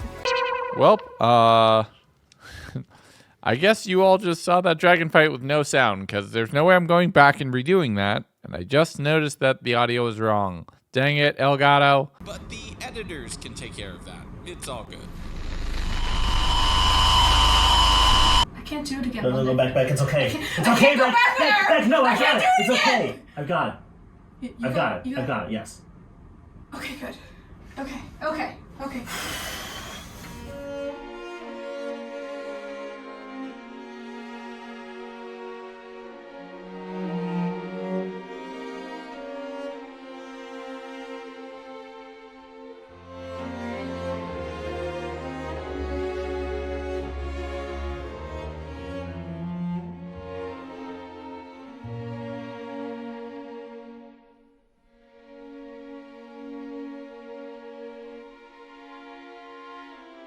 Well, the good news is we know more about dragons now. Next up is the Tales of Sand and having to repair this thing. That's super cheap. We have everything we need for that. Boop, boop, and boop. Bam. Dungeon Seeker. Now this book and unlocking the Dungeon Seeker advancement allows me to start progressing towards the dungeons here. But the most important thing is that it allows me to use all of the spells that I've been collecting and hoarding to this point. Things like Shield of God, Lightning, Fireball, and most importantly for me, Heal. It also allows me to unlock the loot tokens, not the heart ones yet, mind you. I can't increase my health, but the loot tokens are awesome. They both give you stuff as well as give you a whole bunch of experience, which is really great when you're doing enchanting. You can re-up to 30 super quickly. But before we're gonna be a wizard, we're gonna be a dragon rider first. I used one of the skulls to craft myself up a dragon command staff, placing the other over my bed in the ultimate flex. And then it was time to craft myself up some awesome armor.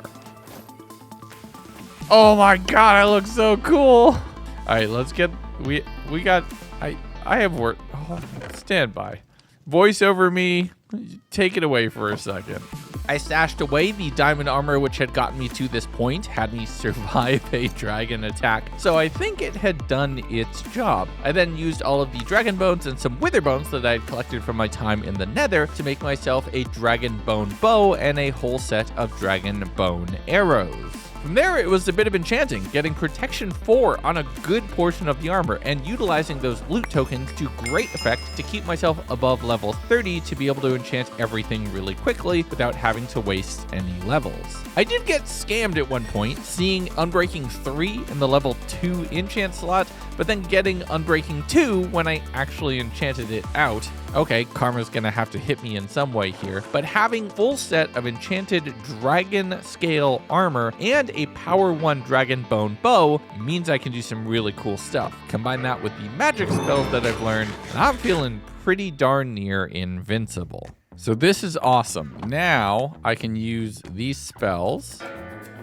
that do really cool things. Bong. My armor is enchanted mainly with just unbreaking protection. My boots leave a little bit to be desired, but I'll get there. I made myself a dragon bone bow, and I just basically organized a lot of my inventory. So I kind of want to tame a dragon, but I kind of don't want to look up how to tame a dragon. So I'm going to figure that out. But I do want to kill another dragon for lightning blood. All right, so we have a goal for today. Make the lightning sword. I'm now fully geared up in all of my armor, and we're going to go fight a couple more lightning dragons all the way up here. There's 2 more right close by, probably. Let's go slay some dragons.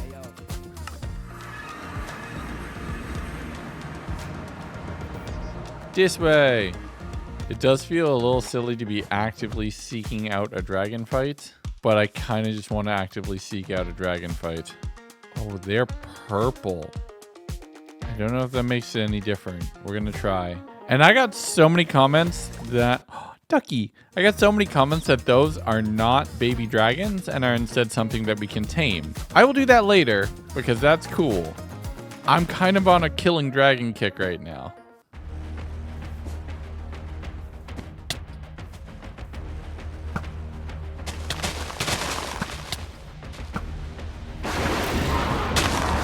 Oh, you're bigger. You're bigger for sure.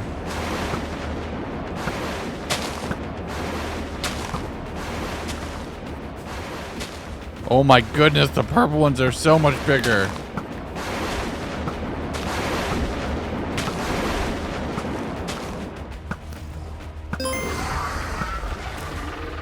Oh, this bow is brutal. Are you kidding me? That was very obviously a much bigger and more dangerous dragon. And they just died. Okay, so I don't get any of the scales when I get the blood, but I have lightning dragon blood right now.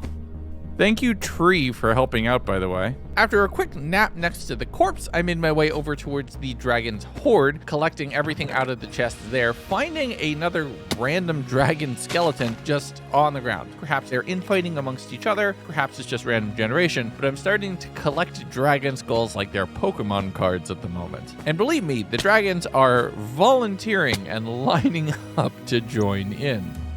Oh.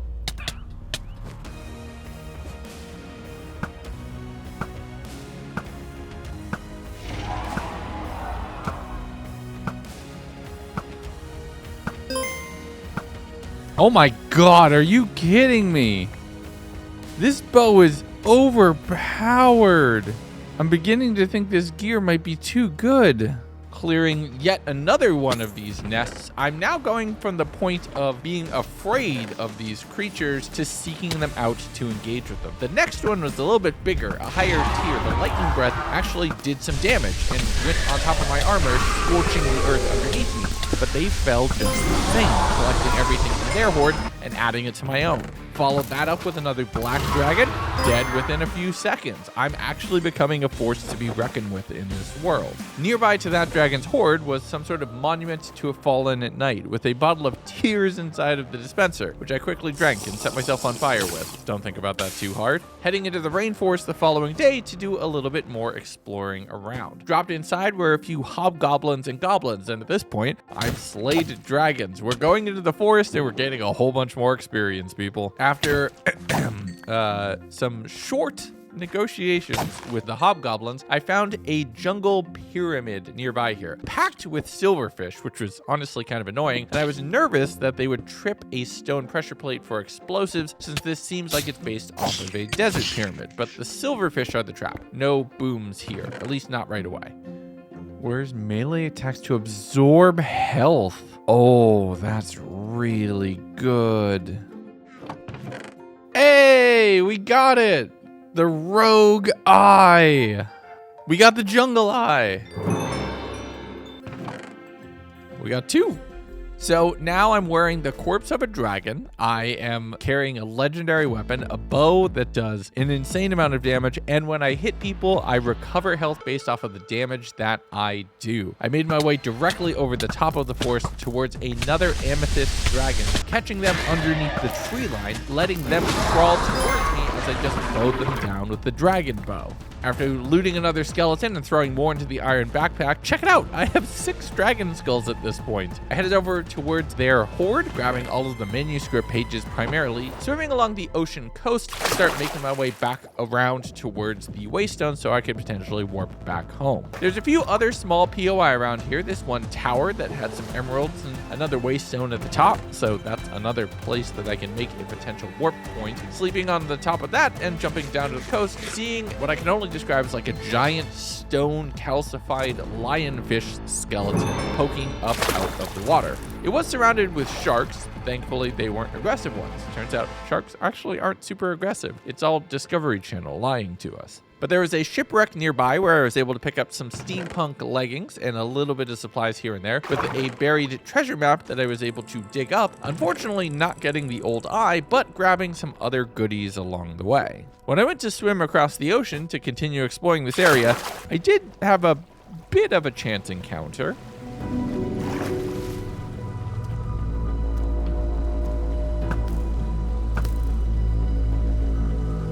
Wait, what the?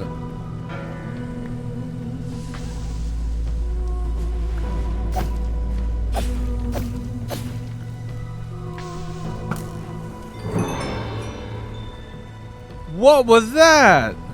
Wait a second. Did I just fail a wisdom save? I got charmed.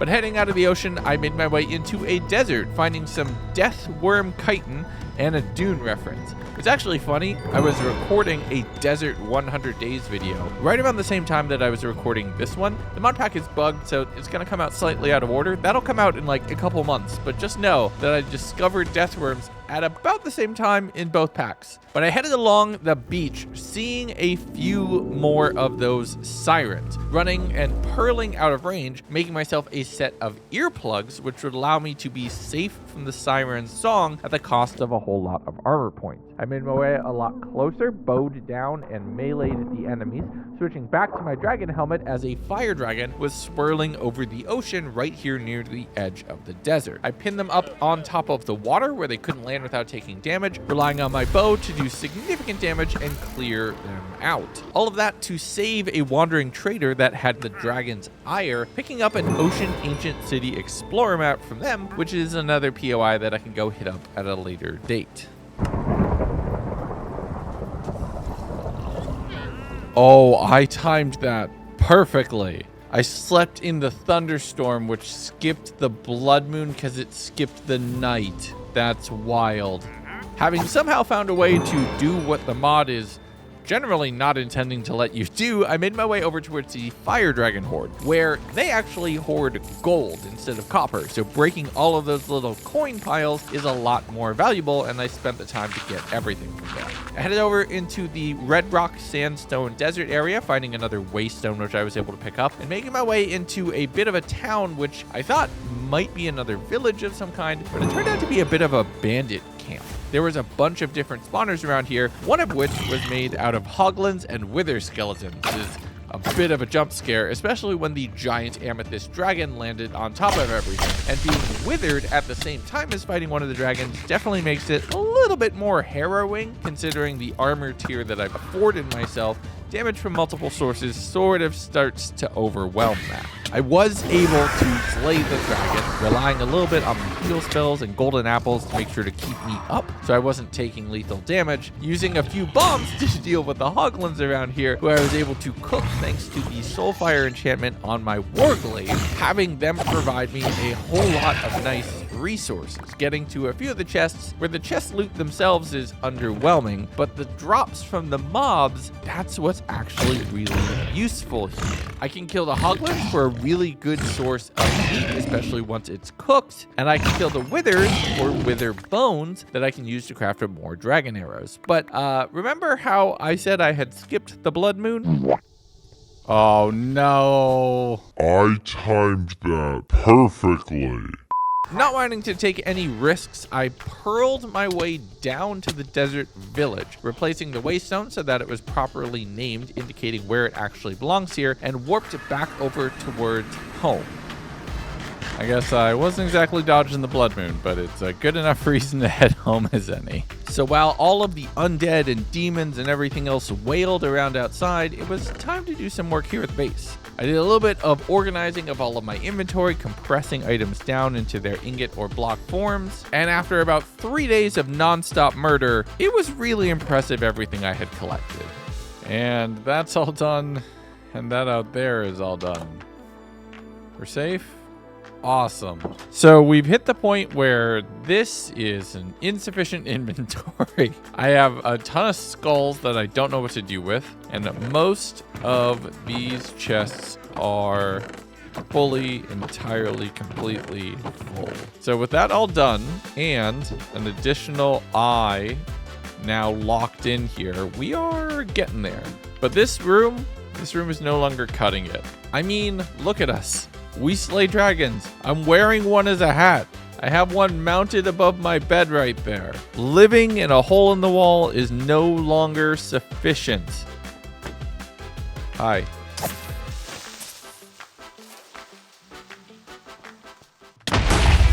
What the?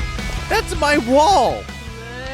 Legundo, you just won the Ultimate Extreme Makeover Sweepstakes. Congratulations! Sweepstakes? Are you one of those Telegram YouTube comment scam robots? You won an all-expense-paid trip to Scarland, the best amusement park in Minecraft, while we give your base the ultimate makeover. What's Scarland? Is that... Oh my...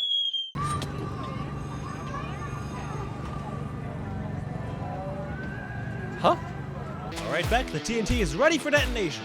Excellent. Let's blow this popsicle stand and give it an extreme makeover. 3, 2, 1.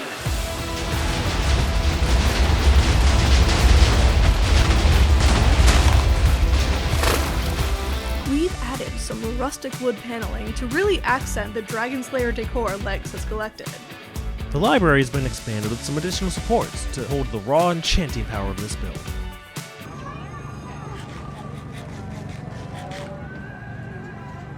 Heading upstairs, we added a proper stairwell leading to an open concept infusion room and mystical storage chamber.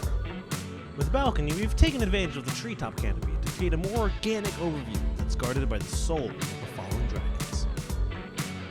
Thank you for participating in the Ultimate Extreme Makeover Sweepstakes! I've been Beck with Sierra. Have a good night.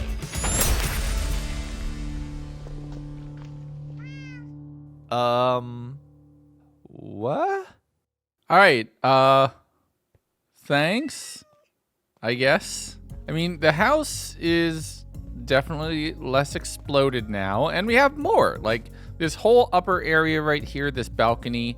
I'm going to do more once I have proper decoration mods, but I like the fact that now I'm kind of integrated into the full hill that I live in. It's a hill. Roof here probably needs some more work as we're going. We'll deal with what's behind that wall next episode, and we have our little magic area for potion brewing. I should really tame this cat. Hold on. Let's tame the cat. Will they eat flying fish? Let's try. Oh, look at that. Oh, no, I'm so sorry. Nice. We have a black cat. Honestly, this is kind of perfect for the whole magic area. Best comment with a name for the cat For this cat right here, you get to name the cat. But we have a nice little magic area. All of our Unreal stuff is up here. We're gonna bring a couple of these other spells with us. And then we have all the Inferium stuff over here. This is just the dusts that I organized. This might not seem like a lot. Each of those is 4 of those, and it keeps going and keeps going and keeps going. So this compresses pretty quickly. And then all the essences we'll have up here in the prosperity stuff. Potion brewing. We're storing the content here. I need to figure out a design for this roof right here because I don't like it being dirt, but I'm kind of done building for right now. All right, we need to make some more arrows for our dragon bone bow, and we need to make our ultimate weapon sword. And all of that is over in the desert. But now that I had spent a few days just focused on building and getting set up, I want to resume my quest for this ultimate weapon and the items that it's going to allow me to collect down the road. I made my way up the mountain, heading back over towards the bandit camp, fighting a few dinosaurs along the way before getting up there and clearing out the area around the spawner in between each individual wave of enemies. I don't like the tongues. I really don't like the tongues. It upsets me. Trying to avoid as many tongues as possible, I collected a little bit of jungle wood that I'd be able to use for another build back at home. I think that'll nicely match the color palette of everything I had set up, spending more time clearing out the area surrounding the spawner. Oh wait, that's another wither skull. A third wither skull means I can go ahead and summon the wither, which is actually a prerequisite before making it to the end. The wither drops one of the eyes that I need in order to unlock the end portal. So this worked out perfectly. I thought I'd have to farm that in the Nether. Being able to do it here in the overworld is great. I spent a bit more time that day just fighting more hoglins, more withers. My armor isn't impenetrable. It's not unbreakable. And even with unbreaking on it, these scales actually end up being a little bit more fragile than diamond or iron counterparts, which provides me more defense at the cost of having less overall survivability. I don't have access to any sort of mending enchant in this world, which means that this armor has a finite lifespan, and I need to be careful. If any of it breaks and I'm fighting mobs, especially mobs like these withers with upgraded weaponry, I'm going to take a lot more damage and potentially get overwhelmed and killed before I know what happened. A little bit later in the night, though, I headed over the hill, finding the nearby nest of the dragon that had jumped me at this spawner previously, picking up all of the manuscript pages before purling across what I can only call the Minecraft Grand Canyon that ran right through this area. I made my way up towards a jungle tower of the wild that had a replacement waystone up at the top here, throwing a pearl down into the desert village, fighting a few zombie villagers and entities that had made their way out of the woods and were starting to head towards town. After that, I warped back home and admired the trophies I had collected. I mean, we're gonna have to, right? We're gonna have to. We have to. We will, don't worry. I mean, you've already seen the thumbnail. You know I do. This is me from the past saying we will. But you saw the thumbnail, so you know it's gonna happen. But if I'm gonna fight the god of death, I'm gonna want a weapon that is comparable. And if nothing else, at least makes me its peer, if not its superior. So I spent some time putting all of the items away in their new correct spots, having more chests dedicated to things like dragon skulls, where it turns out I'm actually collecting quite a few of those. But I crafted myself up a dragon bone sword using one of the wither bones that I had collected from the previous day's farming, having that kind of hit all of the high notes of everything that I needed across the board. I enchanted that up quickly, getting looting on it, fire aspect. This thing is looking dangerous. And then when I took some of the lightning blood that I had collected from the dragon who jumped me, it became the ultimate weapon. Oh my god, look at me. Oh, this wither has no chance. I'm going to obliterate it. I don't have soul sand. All right, quick little adventure. Also, actually.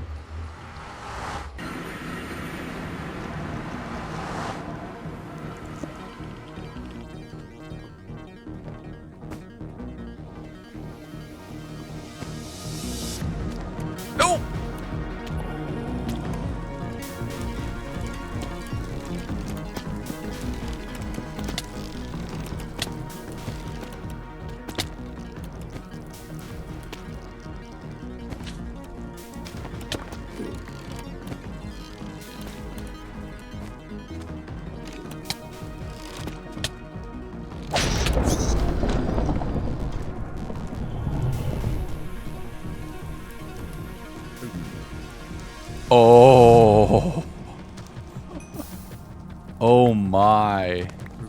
It is very telling that even rank and file mobs in the Nether are taking far more hits to kill than those in the overworld. This dimension is tailored to the actual level of my power and can counter me. If I'm gonna experience a second death, I put even money that it's gonna happen in the Nether to just a random mob. Not some boss that I do a ton of prep for. I'm gonna get caught unaware by just one random thing with a really powerful enchanted weapon. But instead of doubling back and heading back towards the portal, I saw a nether fortress off in the distance, bridging my way through there and putting a waystone down so I'd be able to come back and visit it at a later date. I warped from there towards the waystone at my home portal, using the portal to actually hop dimensions to avoid the few levels of extra expense of doing dimension hopping, and after one quick nap, it was time for a good finale. Do it right here on the runway, just because why not? It's already been through quite a bit. Let's recreate a somewhat iconic photo. All right, we're gonna do this. No totem, no second chances. I win or I die. I really hope this thing got upgraded as part of this pack. Or this thing's gonna go down like an absolute chump.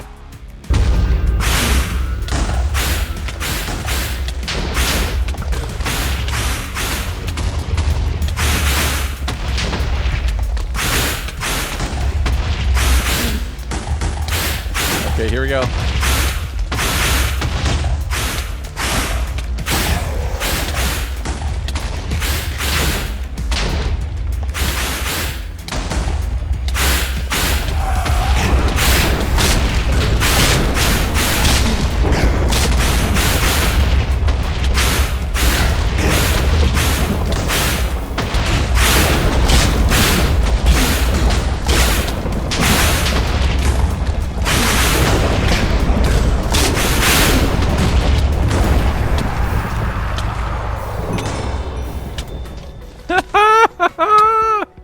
Oh my god, I am broken. But realizing that I have quite a few eyes at this point, and just keeping them in a barrel is kind of aesthetically boring, I headed up towards my enchanting room on the second floor, which just happened to perfectly have enough wall space to allow me to track every eye and where it comes from. I did a little bit of research into a few of the things that I could make, repaired my armor from just fighting the Wither, made myself a few backpack upgrades that would automatically feed and take care of me, if only they could play the game. But this isn't one of those AI channels. Instead, I just have the game swap my tools and feed me and do, okay, maybe it's slightly an AI channel. And with that, we've got a long day ahead of us.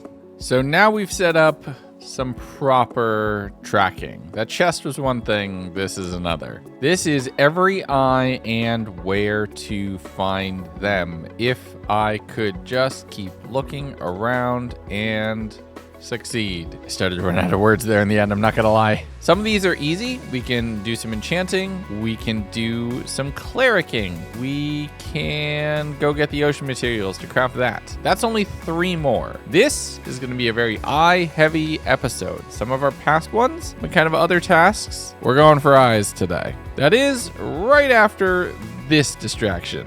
The Wither went down like a bit of a chump, so I used the Nether Star to craft up a gateway pearl. Now, I don't know how this works, I'm not gonna lie, but it's basically just a horde mode. I'm gonna fight a ton of mobs really quickly. I think it's here in the overworld. I don't know, we'll see.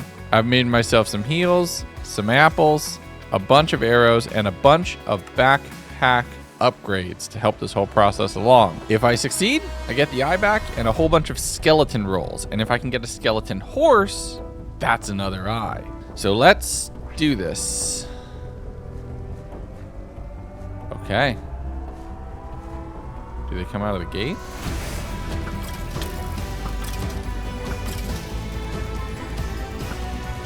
Dragon Bone Bow is doing work here.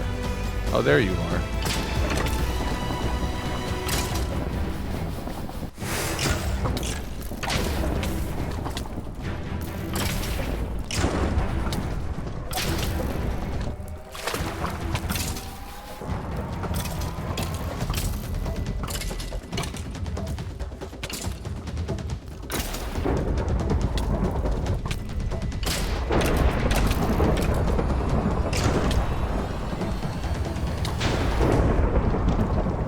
Oh, I had to be going way faster.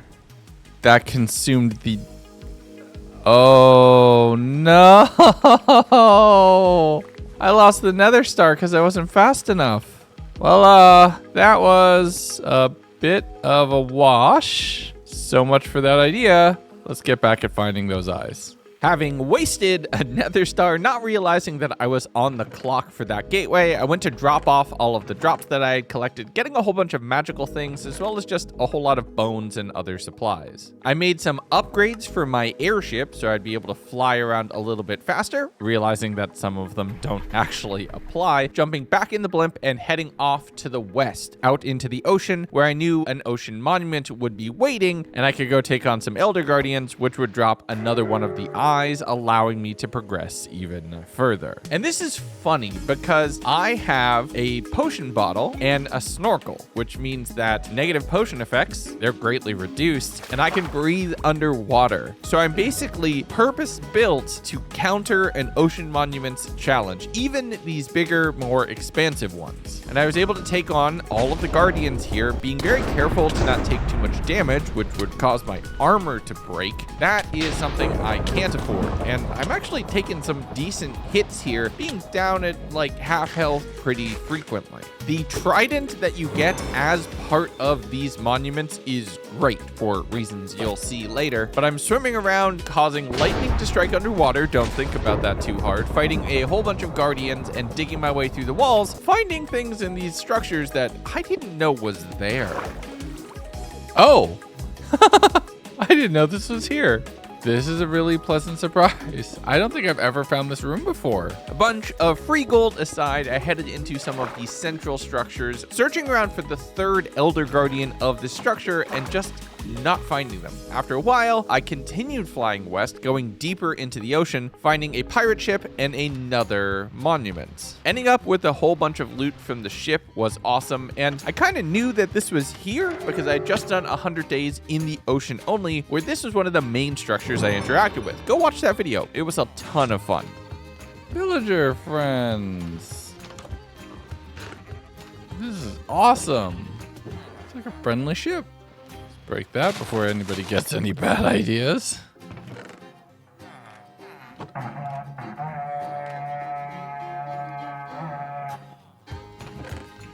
Oh, I get the good ones.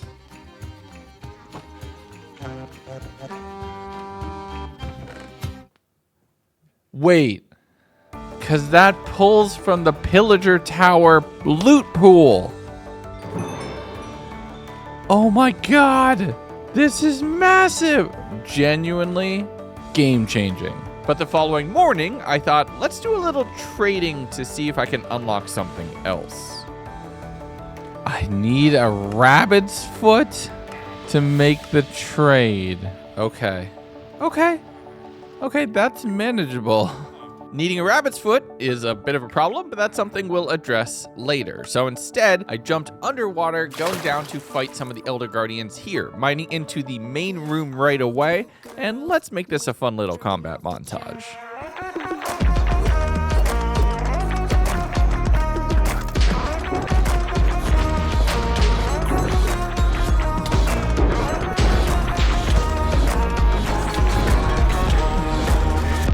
Give me your eye. They didn't drop it, did they? No, just another Heart of the Sea. It's at the point where I think that this is probably the mods conflicting with each other. So we're gonna fix that in post, so it works for me and it works for you when you play. Don't worry, I will make it suitably expensive. Heading back up to the surface, I returned to the ship where I realized a stowaway had been hiding. What?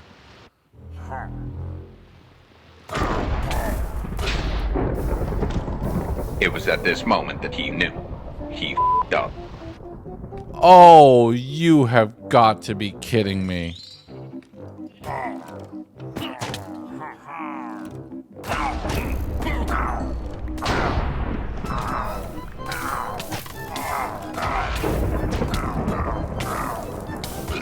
Oh. Okay. I'm now noticing a small flaw with my weaponry. How did a raid get triggered? I mean, because I killed the captain. Where had they even spawned? Well, so much for that waystone. So much for that villager. So much for the ship. Having realized that my ultimate weapon is more of a, let's say, high blast radius piece of equipment than a pure surgical strike, I jumped back in the airship and flew my way home, dropping off the eyes to mark my progress. And another eye down. That is 1, 2, 3, 4, 5, 6. We're halfway. We're halfway. Once I fix the Elder Guardian eye, we'll be a little bit closer. And I know I've seen this one, so that's good. So an igloo. That would probably be a new direction to explore. But that feels like an exploration for tomorrow. It's 2 a.m. I've lost track of time. It's time for bed. Let us go to sleep and pretend we are going to sleep in the real world for this dream sequence that I totally didn't warn the editors we were about to do.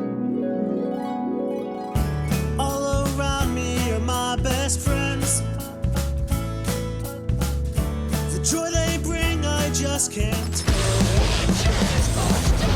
Happy friends, the cutest of friends. With all my sheep, I feel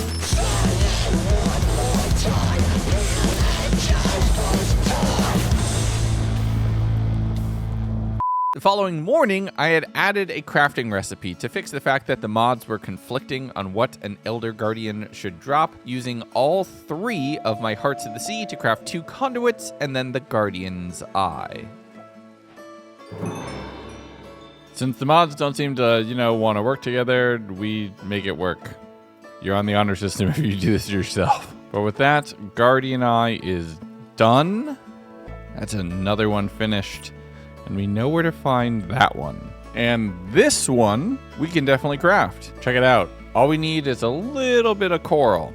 So everybody, time for a beach episode. What do you think? Now, this was one that I wasn't going to make you watch me flying again, so I used the waystone to warp over to the Savannah village, running north from that towards the tropical beaches, realizing, oh, I'm going to have to make this trip again. Oh, no. Do I have silk I don't. Does it work with shears?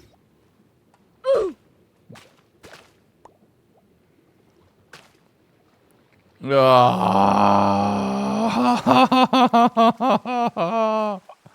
Why? What the heck are you?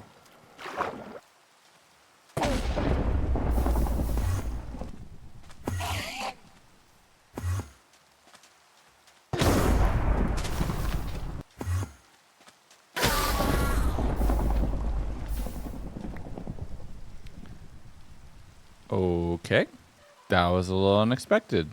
Looks like we need Silk Touch. Oh man. Realizing that I'm going to need Silk Touch means I probably need to find a village to trade with. So I started swimming off in a random direction, fighting a stone golem in the middle of this little Stonehenge-looking circle, heading my way back towards the Savannah village and warping over to the desert village that's a little bit further north and not dead from a dragon. Here, I made myself a brewing stand first to get a cleric up to master level, trying to get the eye, but unfortunately, the first one didn't give me what I wanted. Turns out it's not a guaranteed trade, so I had to run around breaking other workstations, finding a small little area that hints at the piglin stuff that's hidden in the Nether, which is very cool. But that gave me the idea of using a ton of my gold, trading it in, which might not be smart long term, but look, I'm going for it, getting absolutely scammed by the villager in return. Oh, they don't even sell it. They don't even sell it. It's not a guaranteed trade. Oh no! I worked my way through a lot of the structure, unemploying a lot of people by breaking down barrels. Call me Embracer Group. It was time for some layoffs. Throwing down some brewing stands to employ a very select few. Last level up. Please have what I need.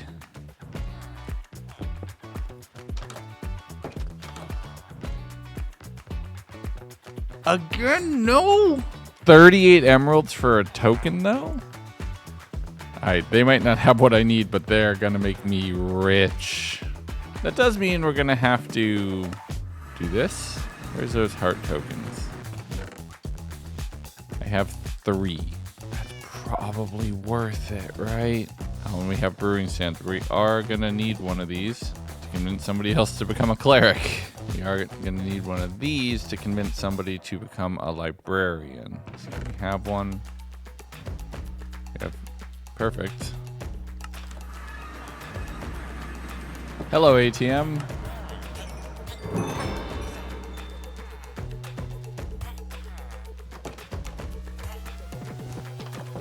You're welcome. Have I ever explained the definition of insanity? Yeah, I have a mod here that makes re-rolling villagers a lot easier, but when you look at a clip like this, where we're playing it at maybe 4x, just enough so it lasts exactly as long as this little rant, it makes me think about the whole villager rework, and while I don't agree with everything that they're doing, specifically not allowing max level books to be sold, I do like the idea of deterministic features. RNG is good in a game to a point, but at a certain point it can get super frustrating. And I was rapidly approaching and passing the point of super frustration. Mending for 10? I'm not gonna lie, that is tempting. Yes! Okay, you have the evil eye, and you have mending for 10? No mending. No mending in this challenge. I don't want to do mending. Look, some of you might go nuts at me for passing that up. I want no mending in this challenge. I have mending and everything else. I want this to be interesting. Force me to use new armors. Force me to do different things. I am just forced to have Silk Touch right now, though, and this is genuinely painful. Crikey, come take a look at this. That's a beautiful Minecrafter undergoing a symbiotic ritual of a trade with a villager. Now, sometimes they can really profit from this, and things go well. But other times, when the trades don't go well, you'll see the rage start to spill over. They may set fire to things or even get violent with any other creature in sight, so you know it's time to run. Let's see if we can get a bit of a closer look. Wait, where did he go? I could have sworn he was right there. Has anyone got eyes on him? Ah, bugger.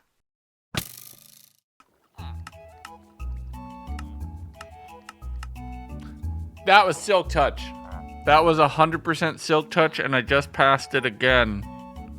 Check the footage. Go back and check the footage. See, this is interesting because I'm not gonna lie. I had forgotten about this, and now I'm mad at myself again. I record the voiceover maybe a week after I did all of the.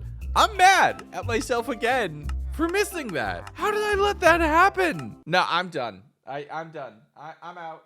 I'm out. I'm done. I'll finish recording the voiceover later. Alright, I'm done. I do not care enough. We'll get it the old-fashioned way. Let's keep this friend of ours alive. We are fully sealing this box just to be sure. We need a rabbit's foot so we can go kill some rabbits. I need something to take my aggression out on. So I ran around trying to find some rabbits that I could kill to get a rabbit's foot, trading for that last eye that was waiting for me in the cleric's inventory. Along the way, I found a mansion, and given the fact of my sword being what my sword does, I had some fun with this.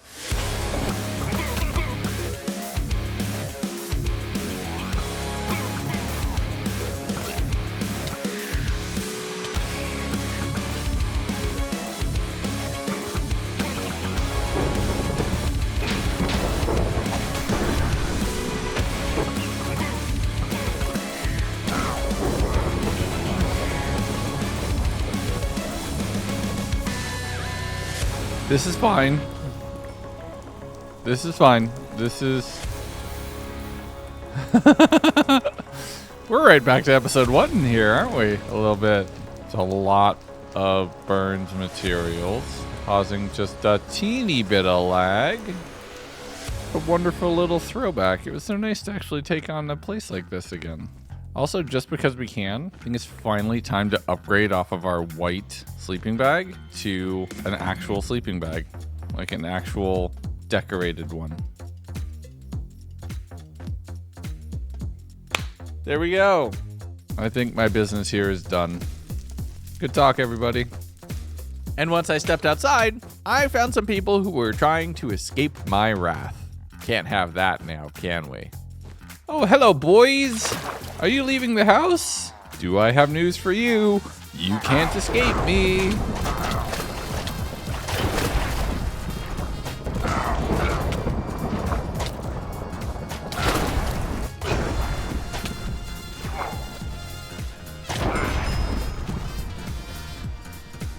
You know what? We can go for maybe not the eye I was planning, but the eye I'm gonna get. Gotta find the right village for it though. I do not want to use the one where I already have an old eye secured. This one could track. But since I needed the magic eye, which would only be dropped by evokers, and I had bad omen, I had an idea. I ran my way over towards a new village, one I had not interacted with yet, and it was time for some combat. And using this sword inside of a very flammable forest town, this is quite fun.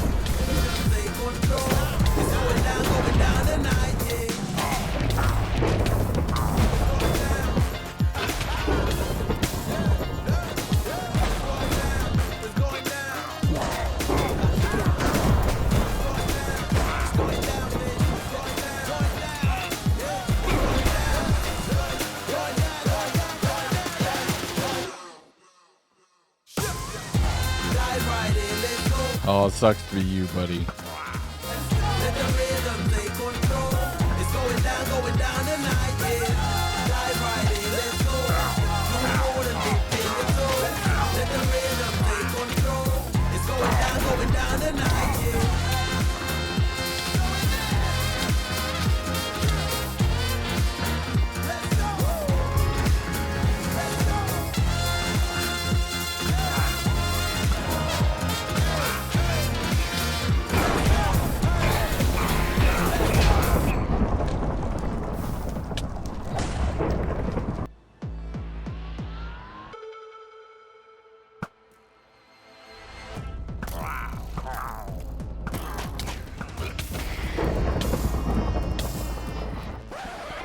Hey, honey, what's up? Guess what happened? You found ice cream? Whoa! There is now an ice cream truck that comes through the neighborhood, and they've learned that our cul-de-sac is a bunch of suckers and a bunch of kids who will come running for ice cream. So that's good. It's very good. They're so excited.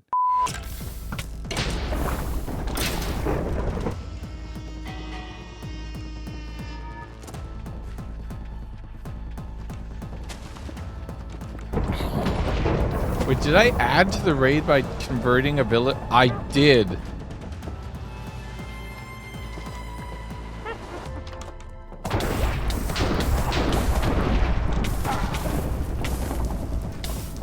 The only complicated part here is that the geometry that the city was set on made the raid itself very difficult, with multiple pitfalls and caves that the pillagers could fall into. You gotta hurry, you gotta hurry, you gotta hurry, you gotta hurry. And that's problematic when I'm getting things like the illusioners and isologers, which are freezing me in place, setting me on fire, and blinding me, making it even harder to just try to find everything that I need to kill. And then there's the Vex. There's always the Vex. But this was a pretty intense fight. Let's go! Hero of the village. We did it, Patrick. We saved the city. We saved the village from near absolute destruction. Look, my combat approach might be something akin to Murder Hobo, but that's the series you signed up for. Here we go. I got a ton of totems from that, witches' pupils, and other things. Oh my goodness. The thing we didn't get is an evoker eye, so that might be another thing we gotta fix. I'd say we have enough totems, though. We can make that worthwhile. Armor's looking a little rough. Having been an absolute hero who can do no harm, I returned back to my village, kind of having my bloodlust satiated, at least for now, doing a bit of enchanting with all of the levels that I had collected. Enchanting a hoe to try to get Silk Touch, striking out, checking out on some books, and no. But I can craft up a couple other eyes, but I needed pearls from the desert village and some blaze rods from the Nether fortress, where I moved the waystone to be a little bit closer to some blazes, and then once back home, the evoker eye was not dropping for the same reason, so I made a recipe that took all of the totems that I had. That felt like a fair trade. 6, 7, 8, 8. 2/3 done. I think I can get to 9. I can absolutely get to 9. A bastion would be smart.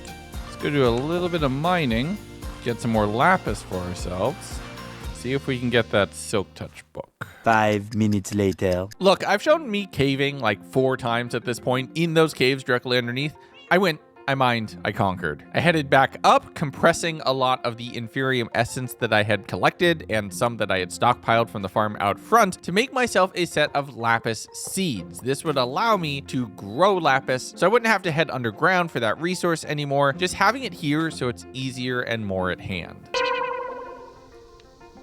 Oh, time to go inside.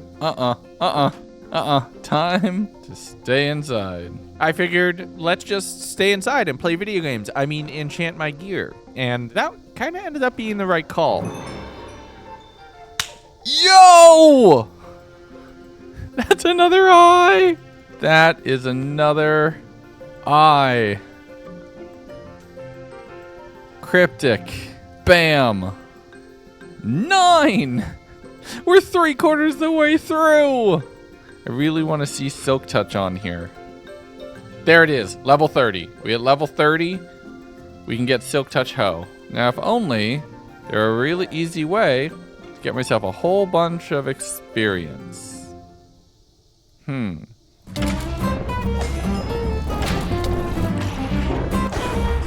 Gee, the undead begin to burn. I wonder why.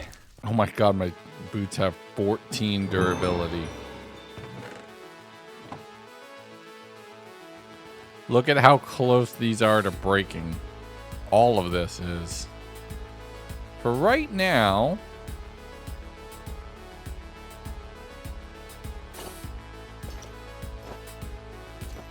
might make sense to go back to diamond for just a little bit so I don't die. But also so my armor doesn't break. This can kind of handle it for right now. But with all of the farming done and having spent all of my food in the previous night's worth of combat, I needed to upgrade my supplies here a little bit. I could just run around lightning barbecuing chicken, but I figured I'm about to beat this challenge. I should have a little bit more of a refined taste. So it was time to get into create. Finally. I made myself some quick create casings, some cog wheels, and then set up a boulder a little bit further out, expanding on the land in the front of the base that I could set up a water wheel, which could power through several gear interchanges, a millstone, which would allow me to make a whole bunch of dough, which I could then chop into noodles at a little farming station and campfire cookery that I set up outside. I've killed gods, I've killed dragons, I'm on the process of taking over this reality. But I needed to make myself some mutton wraps. Me hungry. With that all done the following day, I did everything I could to earn some levels, getting myself back up over 30. I made myself some pasta sauce, smelted a ton of gold, did everything that I could because I knew if I enchanted a hoe, I'd end up with Silk Touch. Give me this. Silk Touch, baby. And I bet by now you've been screaming at your computer, why?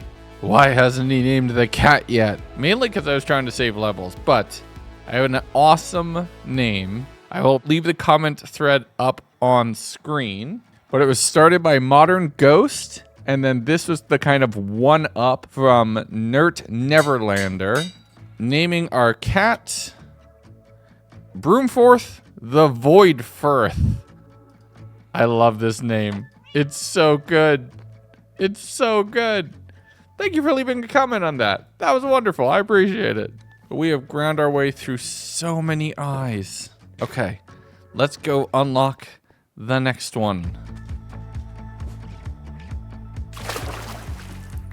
1, 2.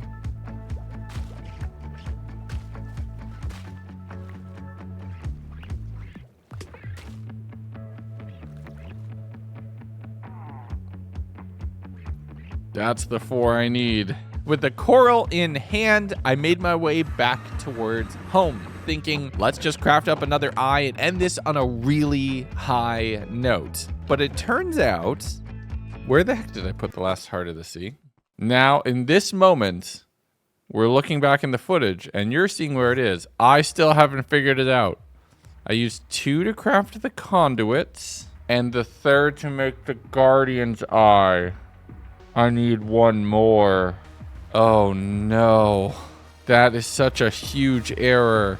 That is gonna cost me so dearly. Alright, so we are in the end game. 2 eyes with the direct route and 1 more that we need to find. I think it's time we call in some backup. Change the game, taking names.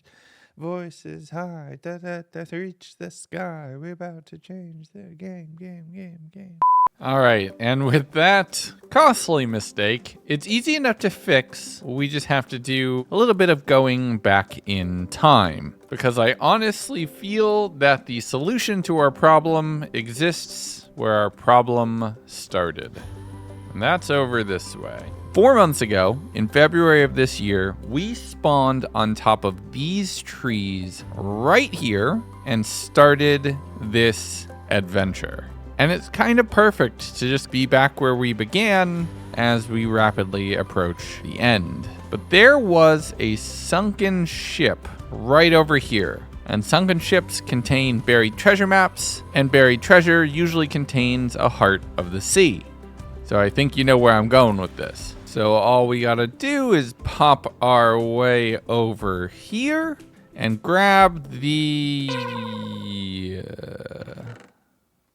I looted that. Let's find another buried ship. So with my really poetic moment of heading back towards spawn kind of ruined by previous me, man, that guy's a jerk. I headed out sailing over the ocean, finding another sunken ship pretty quick and picking up a buried treasure map from inside. But there were some purple tents in the distance that caught my eye and a bunch of pillagers who were living inside who chose the wrong place to exist right now.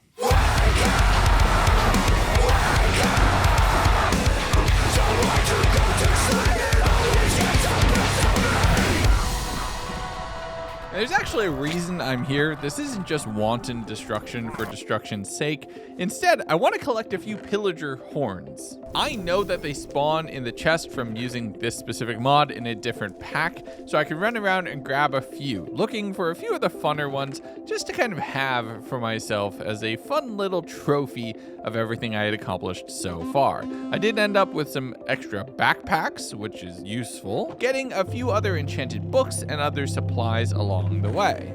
Once it was late enough, I slept here quickly and started heading towards the treasure map, with the dragon in the way. Man, I've become really powerful.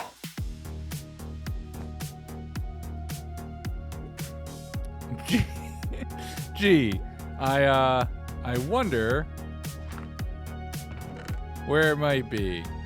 With the treasure map collected, I thought, why don't we explore around here a little bit? This is the other direction I could have taken right off of spawn, and this basically would have been where I would have explored all the way back in episode 1 if I had just turned left instead of right. Meaning things like giant ogres with one eye that were really hard to kill even now, and mushroom houses filled with piglin brutes and skeletons in really good armor would have been some of my first stops. So I threw down a waystone and left that here for now, framing the treasure map that got me the heart I needed to craft the next eye. Another one! Done! 2 eyes remain. I have a plan for this one. This could be fun. We'll get to that later. But I think I have a plan here, because we have a nature's compass. So I just need to know which way we need to go. 1,800 blocks, basically due south down in this area. That could be fun. Let's head that way. But in planning to go get the cold eye, I looked in my backpack and saw that I had 4 buried treasure maps that I had been collecting throughout the time, and one was right outside of my front door. So I ran along the beach to go and loot that one.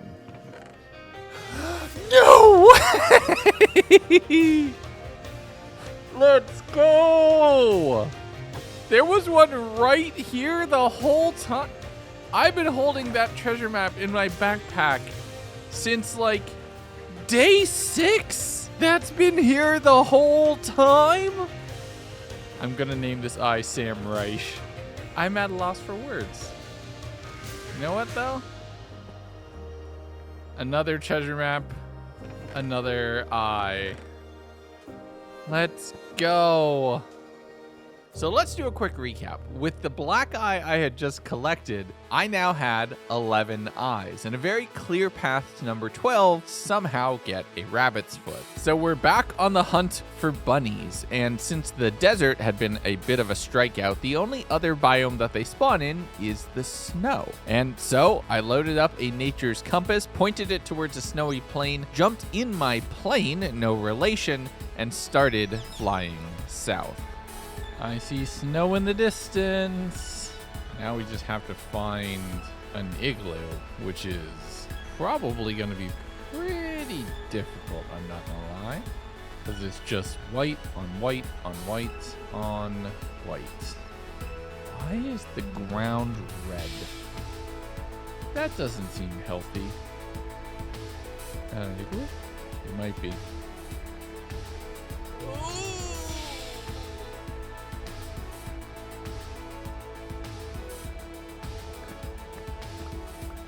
Oh, I like the look of this. This is promising. Hello. Weakness potion. Yes! Cold eye. So now we are in the end game. We have all the eyes that we need, +1. And if you remember the last episode's outro, I want some friends. But I need to make sure that they're properly equipped, and this terrain is giving me an idea. With 12 eyes collected, we could call it here, but if it's worth doing, it's worth overdoing. So I continued exploring around the frozen wastes, and it didn't take long for me to find what I wanted, or more specifically, for it to find me.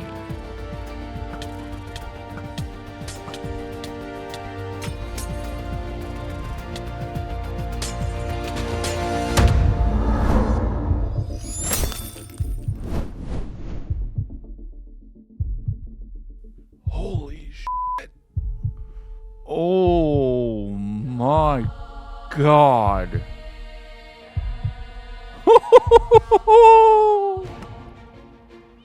That was not what I expected in a finale episode. Uh-oh. That dragon messed me up. Between freezing me to death, putting me on spikes that were damaging me over time, and then coming in for melee, it killed me in just a few seconds before I really had time to react. And that means this series is effectively now in hardcore mode. One more death and the whole thing is over. Inches from the finish line would end in failure. But I'm not going to take this lying down. I've done too much. I've come too far. And I think I know how to kill an ice dragon. It's just going to take a little bit more prep work than I had been prepared for. First thing I needed to do was glue a totem into my offhand as I threw on my dragon bone armor. It was pretty messed up at this point. It wasn't in the best state durability-wise, so I had to be careful. I headed up towards my magic room, pulled out a bunch of magic paper and the different supplies for different things I would needed, breaking a few melons and making myself a few roses before realizing that I needed to go get the small flowers, not the big ones, to be able to craft up a few healing spells as well. I spent a bit of time in the farms making myself some food so I'd be able to survive, and then grabbed a little bit of iron to make myself a new anvil and see what it would take to replace and repair my boots. And they're not looking great. So I smelted up whatever metals I could find back at base, trying to get a few XP levels, just enough that I could warp away somewhere else to be able to farm XP in the future, and the desert was my best bet. Not only did I know it would be moderately safe, but it did also mean that I could do trading with the villagers here in the desert for levels. I put down a Fletcher villager, where I was able to trade a lot of my wood in stick form to them for my first few levels and emeralds, using that to warp home, picking up one of my heart containers from the chests and making myself a smithing table, warping back towards the village, trading the heart container away, which might not seem like a good idea, but I think it's the only path forward. I put down the smithing table, waiting until the next morning when one of the villagers would attach to it, allowing me to level them up and then trade in iron for a ton of levels, making myself some basic iron tools as I headed up the mountain to go fight the Hoglin riding wither skeletons for both wither bones to be able to make better dragon armor, but also the experience necessary to repair the armor that I was wearing. This does mean that I'm taking damage from the fight, so I need to be careful here, balancing everything against each other. I made an anvil, and I was able to repair my armor pieces as I worked through the day and the night, doing another round of trading before warping back home and getting myself up to the point of having a dragon bow again. After that, a quick little bit of cheeky enchanting on my bow, a quick nap, and the following morning, I'm not in the same state as I was, but it's at least passable and enough to do step 1 of my plan, which is warping off towards the east, looting a few of the POI, finding a golden apple, which would be useful, making myself a quick furnace, grabbing a ton of blue flowers from a flower field, which isn't part of the quest, but is still nice, and aiming to do something that had just been my demise, slay a dragon, this one of a more fiery variety.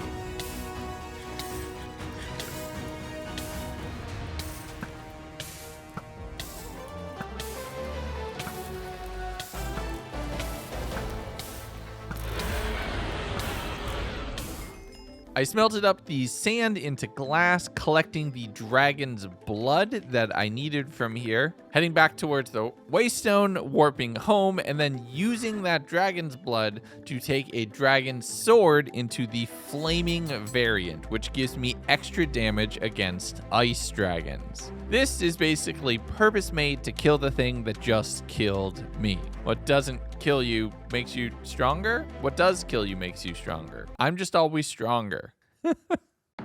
No, it wouldn't be right to not go through this adventure and have one last long walk. And as I'm making my way over the ocean, through the woods to the dragon's house I go, I just want to thank you all for watching this series. I'm standing in the spruce village that I was here all the way back in episode 1, and I think about what it was like when I was originally going to release this video. I was nervous about it. This is something very different. It's something very unique, but it is a series that I've been extremely proud of, and everything that we've done in it just makes me more and more excited for the future. But as I made my way through the different tundras, approaching on foot towards the snowy area where the dragon definitely resides, it's time to get tactical, not sentimental. I dropped my render distance, so that way my items would be rendered for a shorter period of time, so I didn't have to risk them despawning before I could get too close. After that, I kept running south, offing on a waystone. Looking back, I don't know why, because if I died here, that's just it. There's no coming back for another go. It's do or die, and everything relies on how this fight plays out, because if I'm not careful, the series ends right here. Oh god, I'm stuck in powdered snow.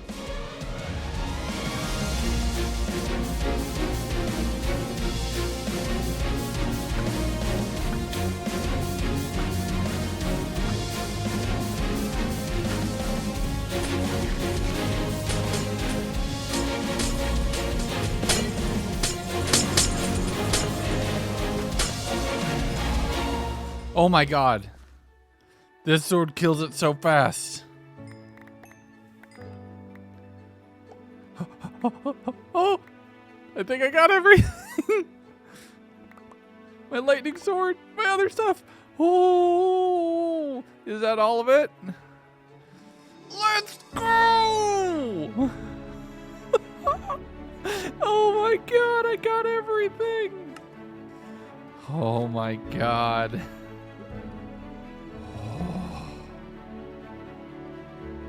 Oh, I feel lucky. All right.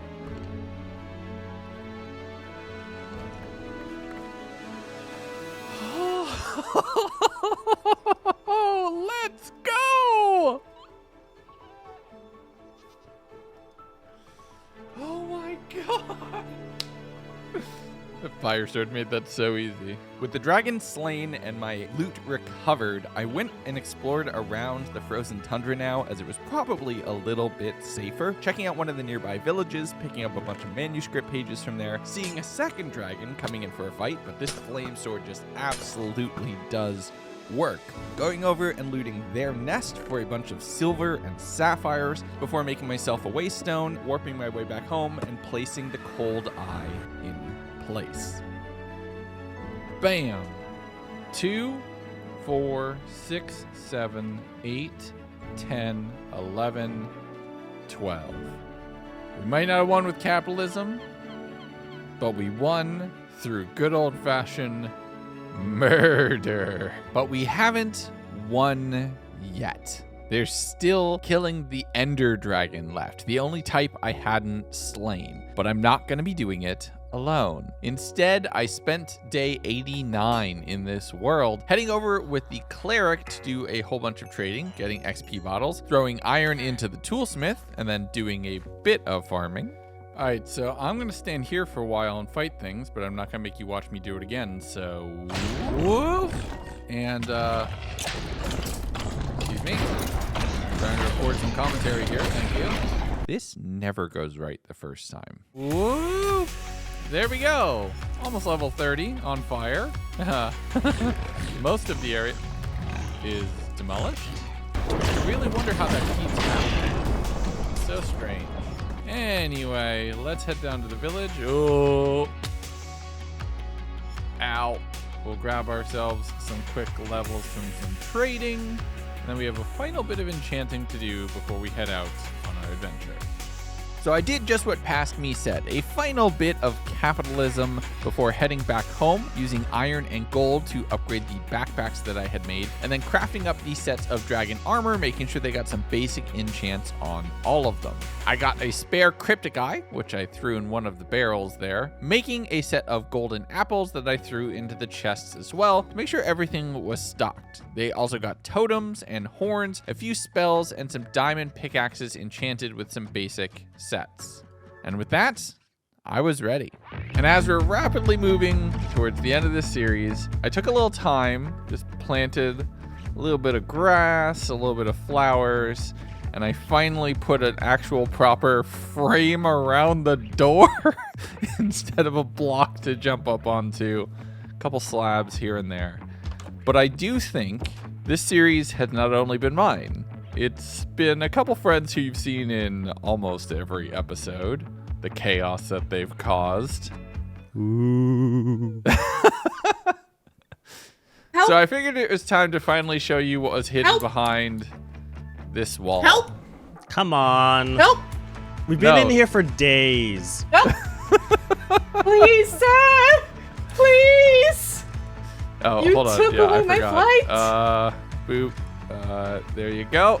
And cool. Thanks. Good seeing you. All right. Bye. No, let's go do this is not the editing cave. I will break these with my bare fist if I must. Ah! Hello. Hello. Welcome. You're allowed out now. Mom said it's my turn out of the editing cave. Where's the cat? Where's the cat? Where's the cat? Hello. Of course you did. You ran Honestly, straight so there. based. This is where I've been keeping the editors for 4 months while we've been working on things. I've they missed have a nice the sun. little. See, they're comfortable. They have a room Yeah, back with here. a singular bed.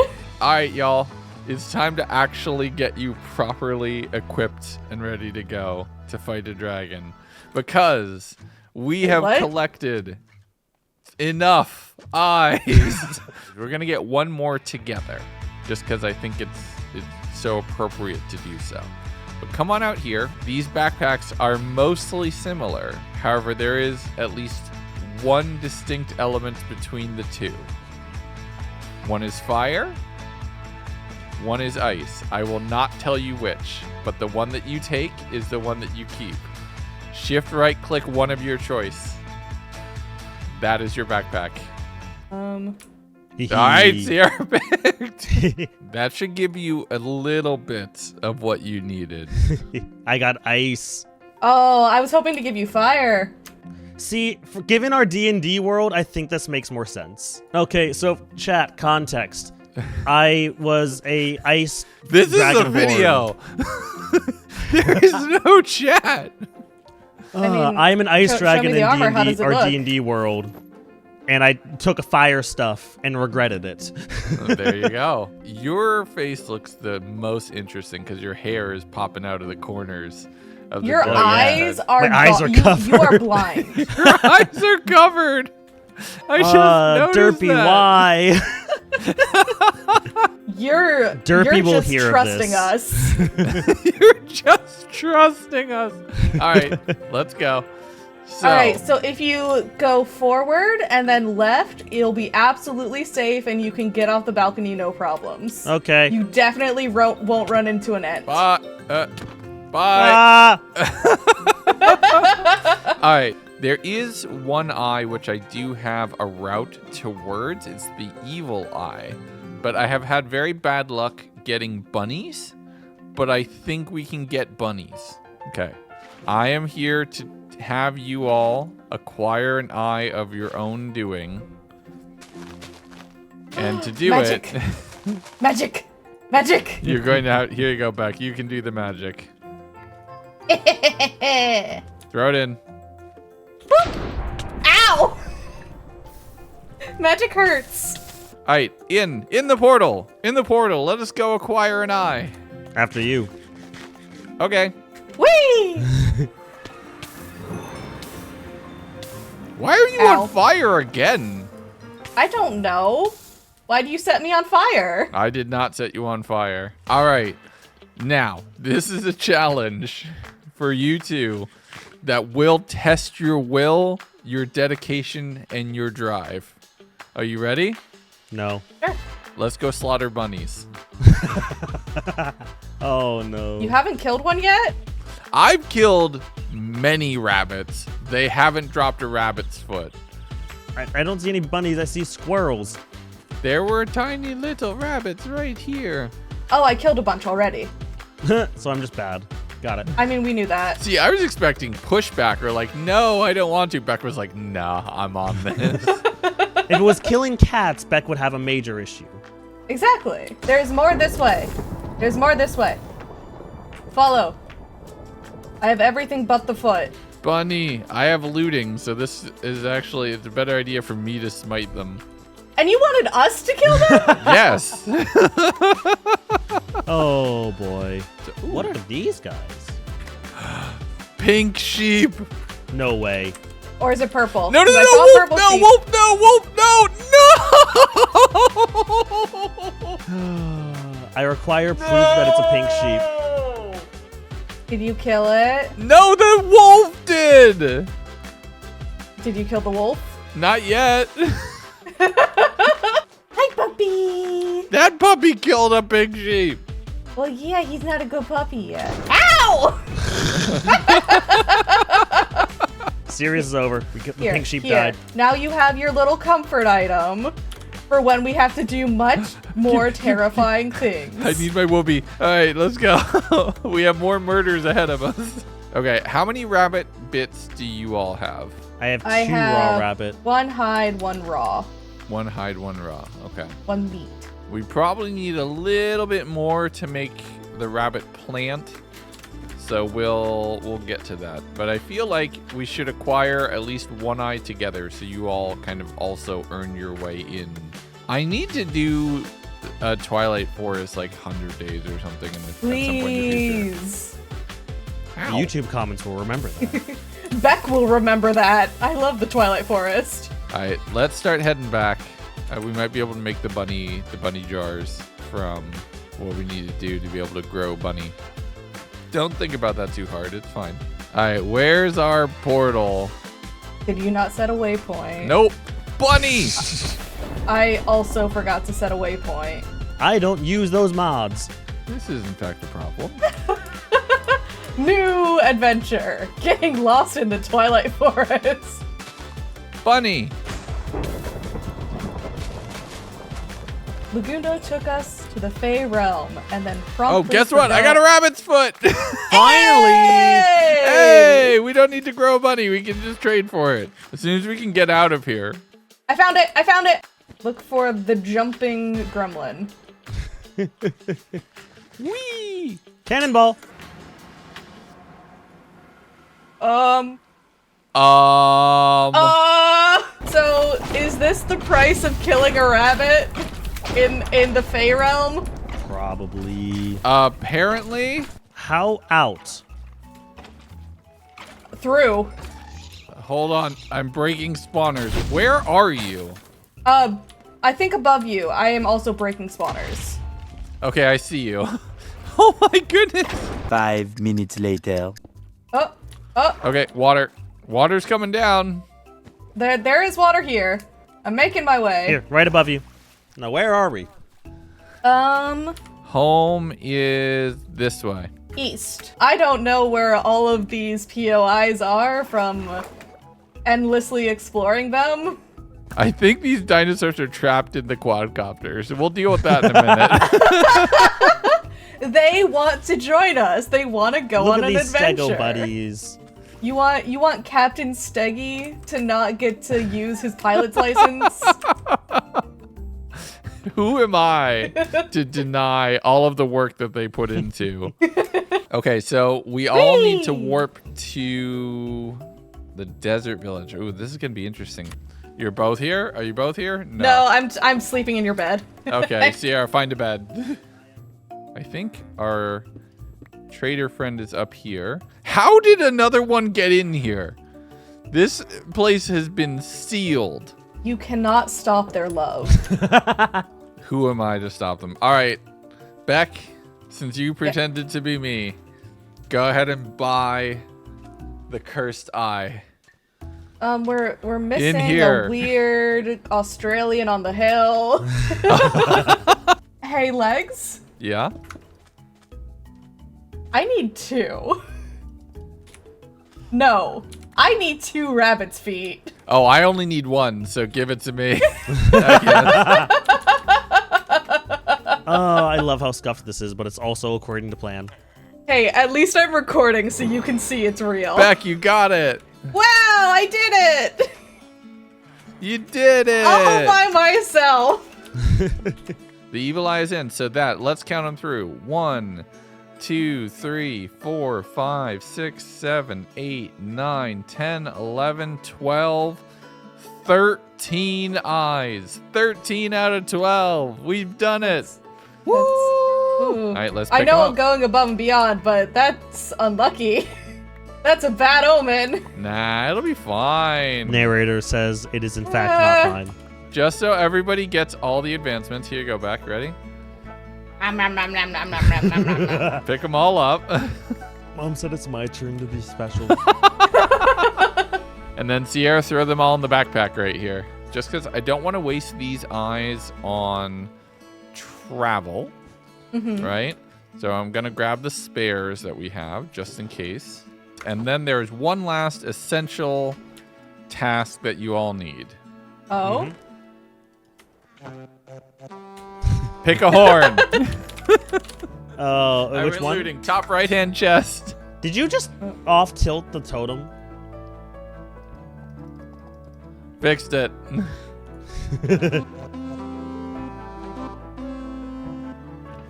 That's the same one. Can't use the same one. Okay.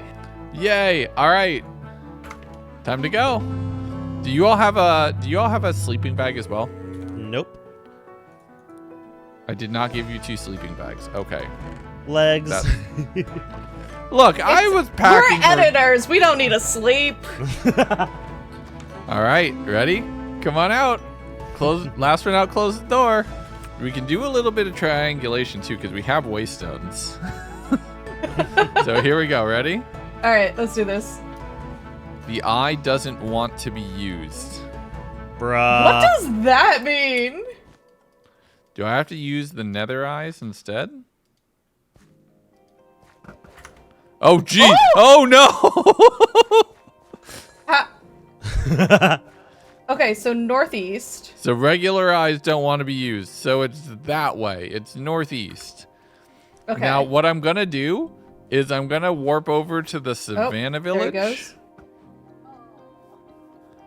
Okay. We might want to fly from over here. Oh, okay. Because it's like straight from the Savannah Village. Falling once again. Yeah, it's going to take you a second to load. Now you're real. Okay. Because look, Now I we're throw... real. Did you bring the waystone that was on the coast? No, because we needed it to get here. Oh, okay. Here. Oh.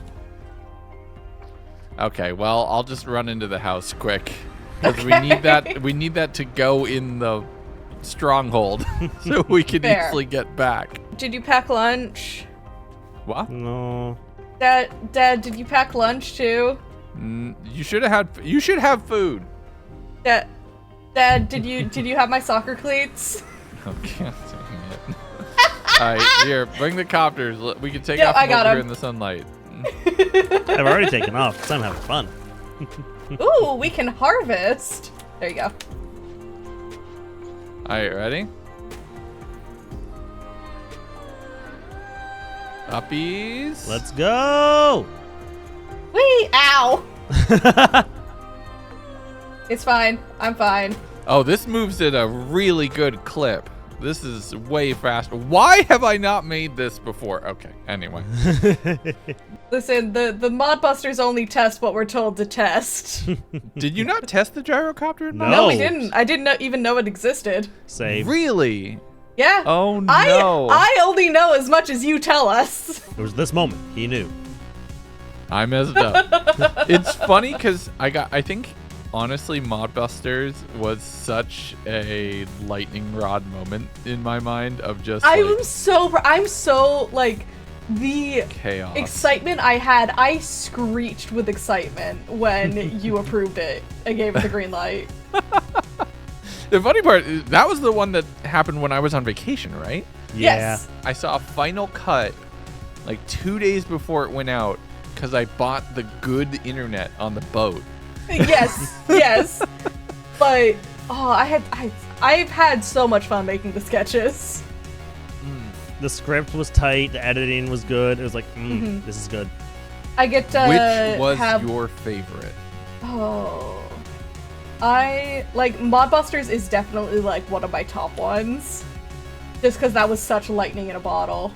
Flying fish, bottom text. Oh, dang it.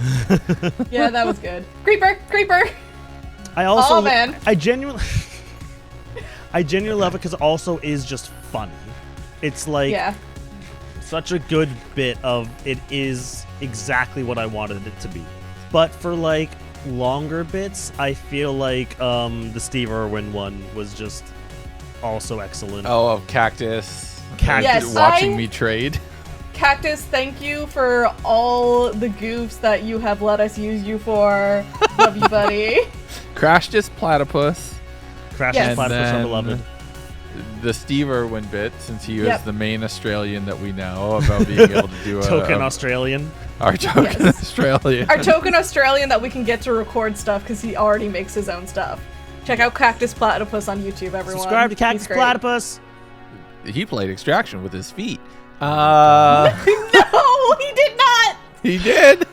Did he use his feet for that? He did, or he played hole in the wall with his feet. He played hole in the wall with his feet. He did not play Extraction with his feet. I've loved our editing room on this series of just like, hey, we should do this bit. Hey, we should do this. It's literally just a combination of all of us saying, wouldn't it be funny if? Yes, and then exactly. not stopping ourselves.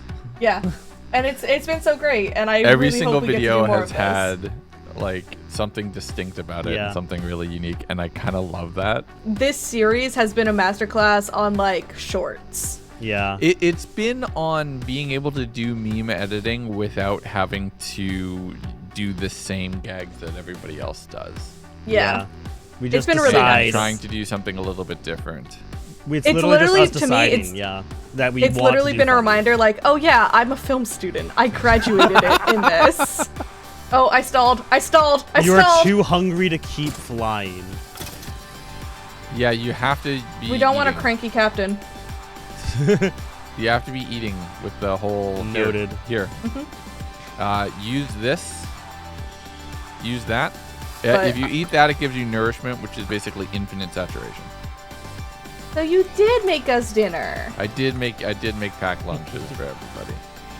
Thanks, Here's Dad. Sierra, eat that. Eat this. Eat this. But Oh, I get to use that meme. It's fun to have such a collaborative project too, because it's equal parts legs going out and making the story, and then us finding out how to enhance it and Yeah. how to like find so much more than just the surface level. There's a dragon. There is a red dragon on the ground. let's kill it. 2 No. o'clock, 3 o'clock. I wish to run from the dragon. It's going to chase us. It's coming for me. Oh, It's a baby. Dive, get to the ground, because if that kills your ship, you're gonna be in trouble. I have my ship. I crashed my ship intentionally. Totally intentionally. Shoot the dragon. I'm on fire. Get in the water. I'm trying. Oh, No! back. Literally, I died in the water. Okay, hold on. I'll kill the dragon quick. Thanks, Dad. All right, well, time to rummage through all your stuff. Sierra, stop making it fly away. Oh my god. Oh, nice. Good job. so Beck has 2 lives left. Got it. Did we get the shot? I figured I would be first death. You had a totem. Why weren't you holding it? Because I wasn't expecting to fight a dragon right away. Fair. I didn't think it would go after me first. Okay, It's raining. I'm gonna put down a global waste zone for you. Give me just 1 second. Thanks. Thanks, Dad. Oh, gee, don't call me Dad. It's weird. F3P. But you're the internet, Dad. Yes. You did it! Hey. I did. I died. Wait, I'm did in you the just ground. make random dragon armor down? I told you I was going through your stuff. Oh my god! Extra armor for the world download, I guess. Listen, it's to show that time has passed. I'll put the totem in my offhand instead of the torches. Thank you. I guess we'll have subpar lighting. That's fine. It's daytime now. It was a very underwhelming dragon chest. This dragon was poor. Get Okay. in. I have mine. I just can't be trusted with it, apparently. Let's just have a spare. It can't hurt. We are going. Oh my god. How far is this? I have seen things. Oh, don't tell me. So Beck, Sierra, and I continued flying along the way, throwing eyes every now and then to make sure we were still on track, and sailing over the terrain at a distance. 6,000, 7,000, 9,000, almost 10,000 blocks of distance covered before we finally started seeing a change in our compass. Oh, it's back! It's back! It's back! Okay, so we might need to fight some dragons. Does it make sense to just dive? We don't know how. Oh, dragon. We're gonna need to stand our ground. Dive. All right, out. I'm getting back. out. I'm getting out. I kind of want to do just like aerial combat, just shoot it from the sky. It's maybe a bad idea. You can do that. We're gonna shoot it from the ground. Come on, Beck. Ah! I'm scared.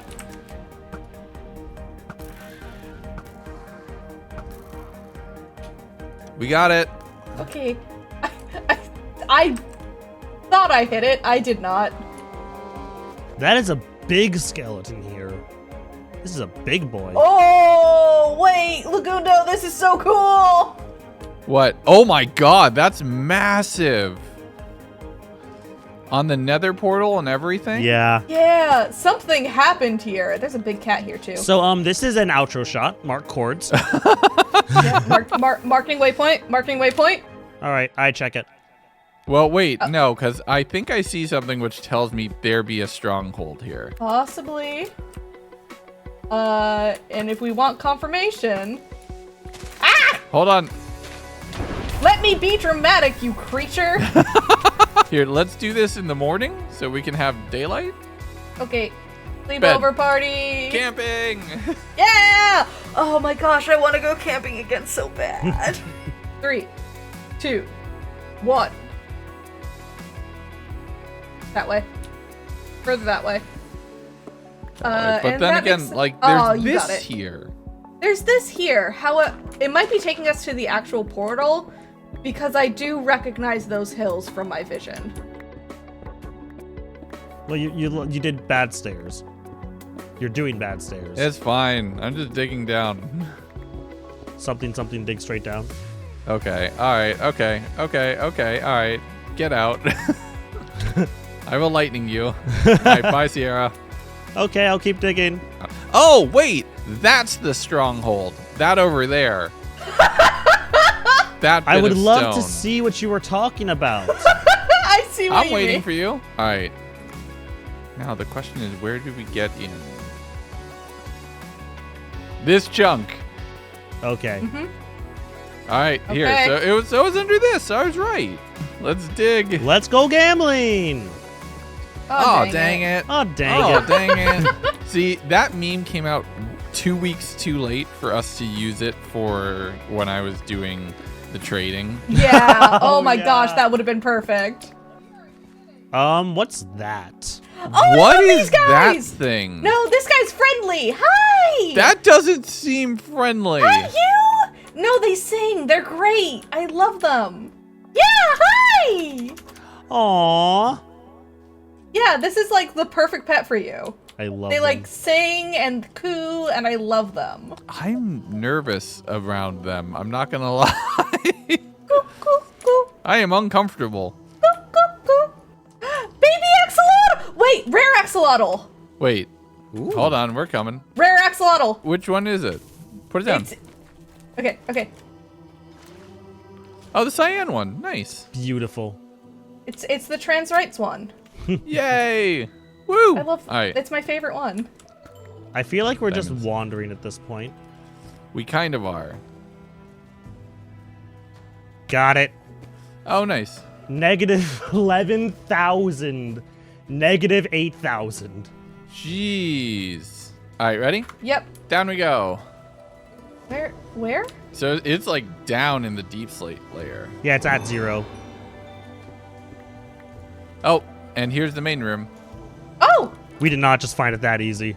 No, Well, here's not- like the middle room, not the portal room.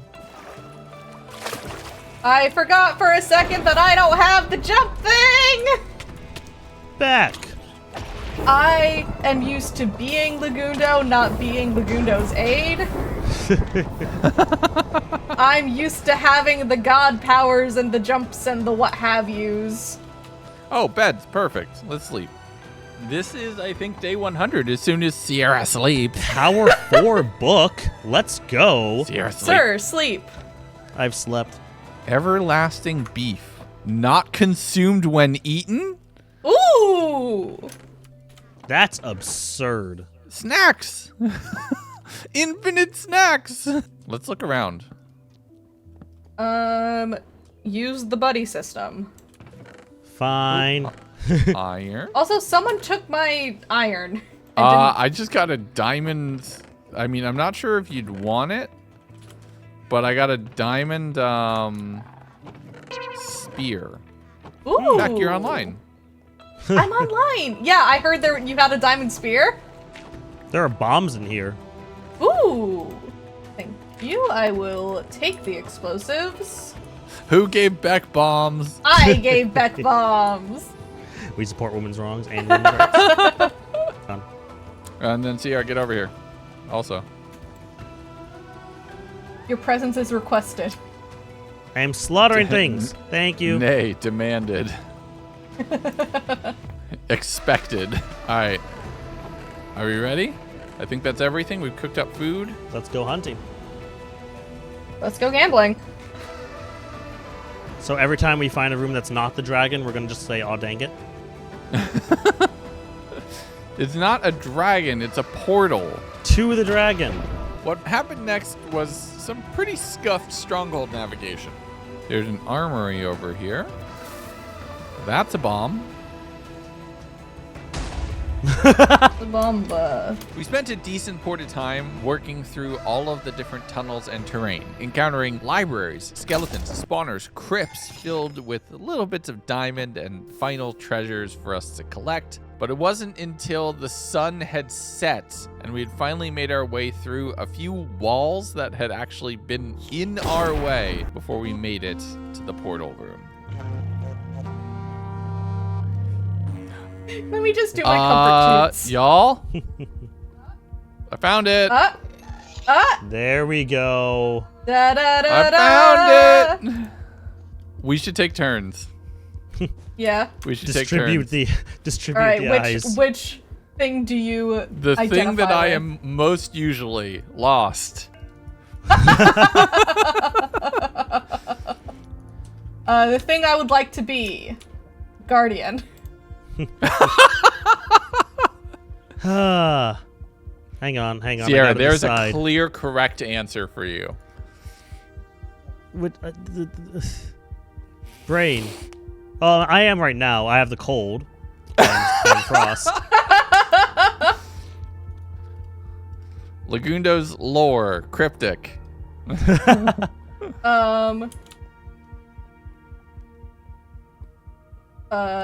My favorite D&D class, Rogue. And I will conjure the essences of magic. Or throw it into the lava. Careful!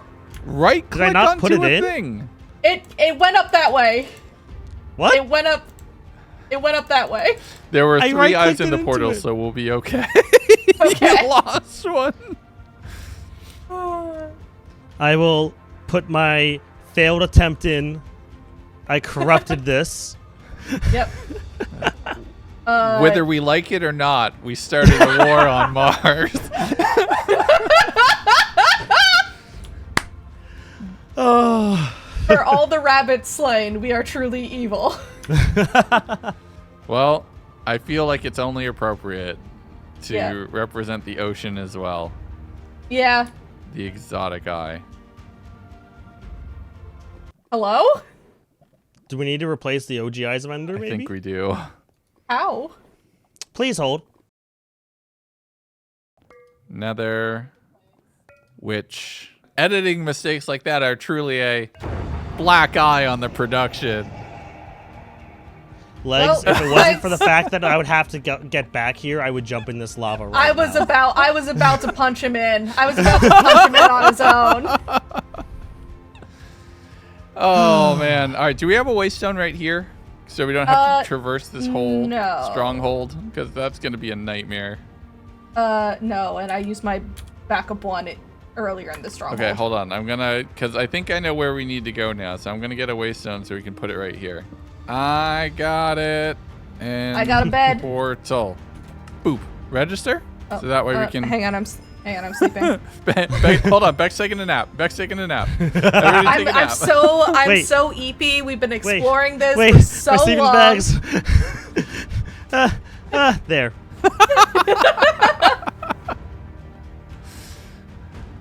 We did it! Yeah! I stole your sleeping bag again. Here you go. Okay. Ready? Okay, so I got a couple more golden apples for each of you. Legs. Yes. Come on. This is your journey. It's not ours. We're here to help you. It's yours to finish. Oh. All right. Well, thank you for making that very long trip a little bit more entertaining. I got you Twas a a comfy pleasure. bed all set up. It's all folded and tucked in. Just don't break reality too much while you're there, all right? I'll try my best. Yeah, you tend to have a habit of that. No, keep the backpack. You might need that later. Who knows if we'll ever return to this. I mean, if We'll you see. want us here, I will steal all your loot bag. This Alright, though. the dragon corpses are mine, but good luck, man. You've got this. All right, let's do this. And with all of that, there's nothing left to say. Let's kill a dragon.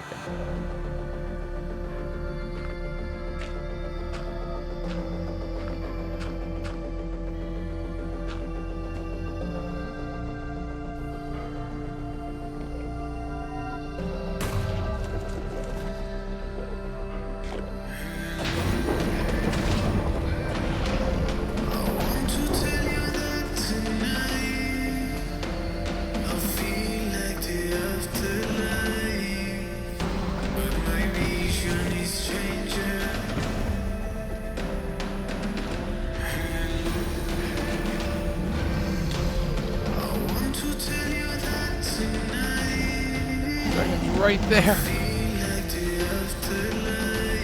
Flew right over my head.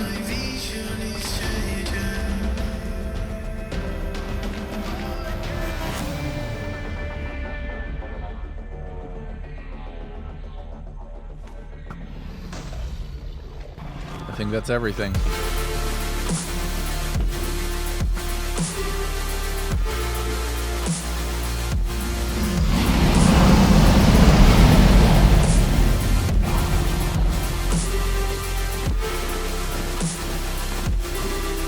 Get over here, dragon.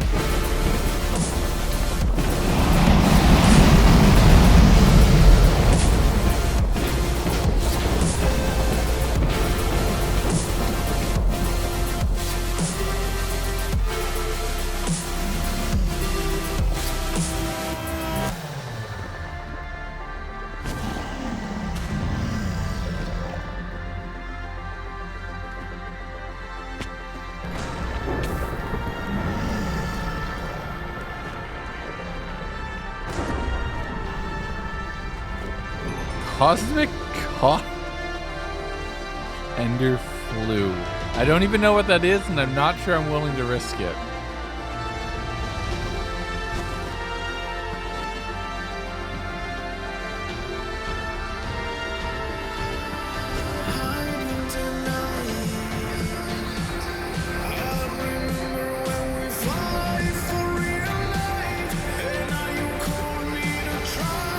Oh, it left. Get back over here.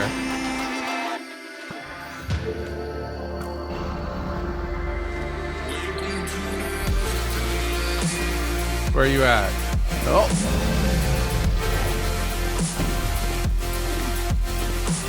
All right, here we go.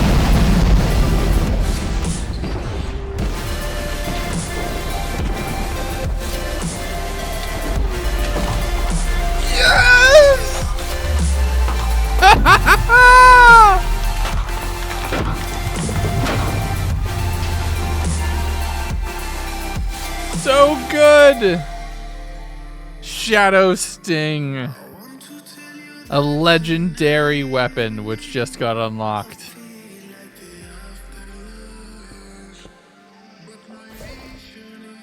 That's so sick.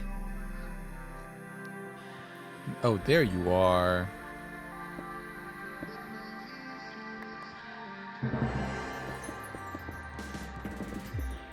The next generation.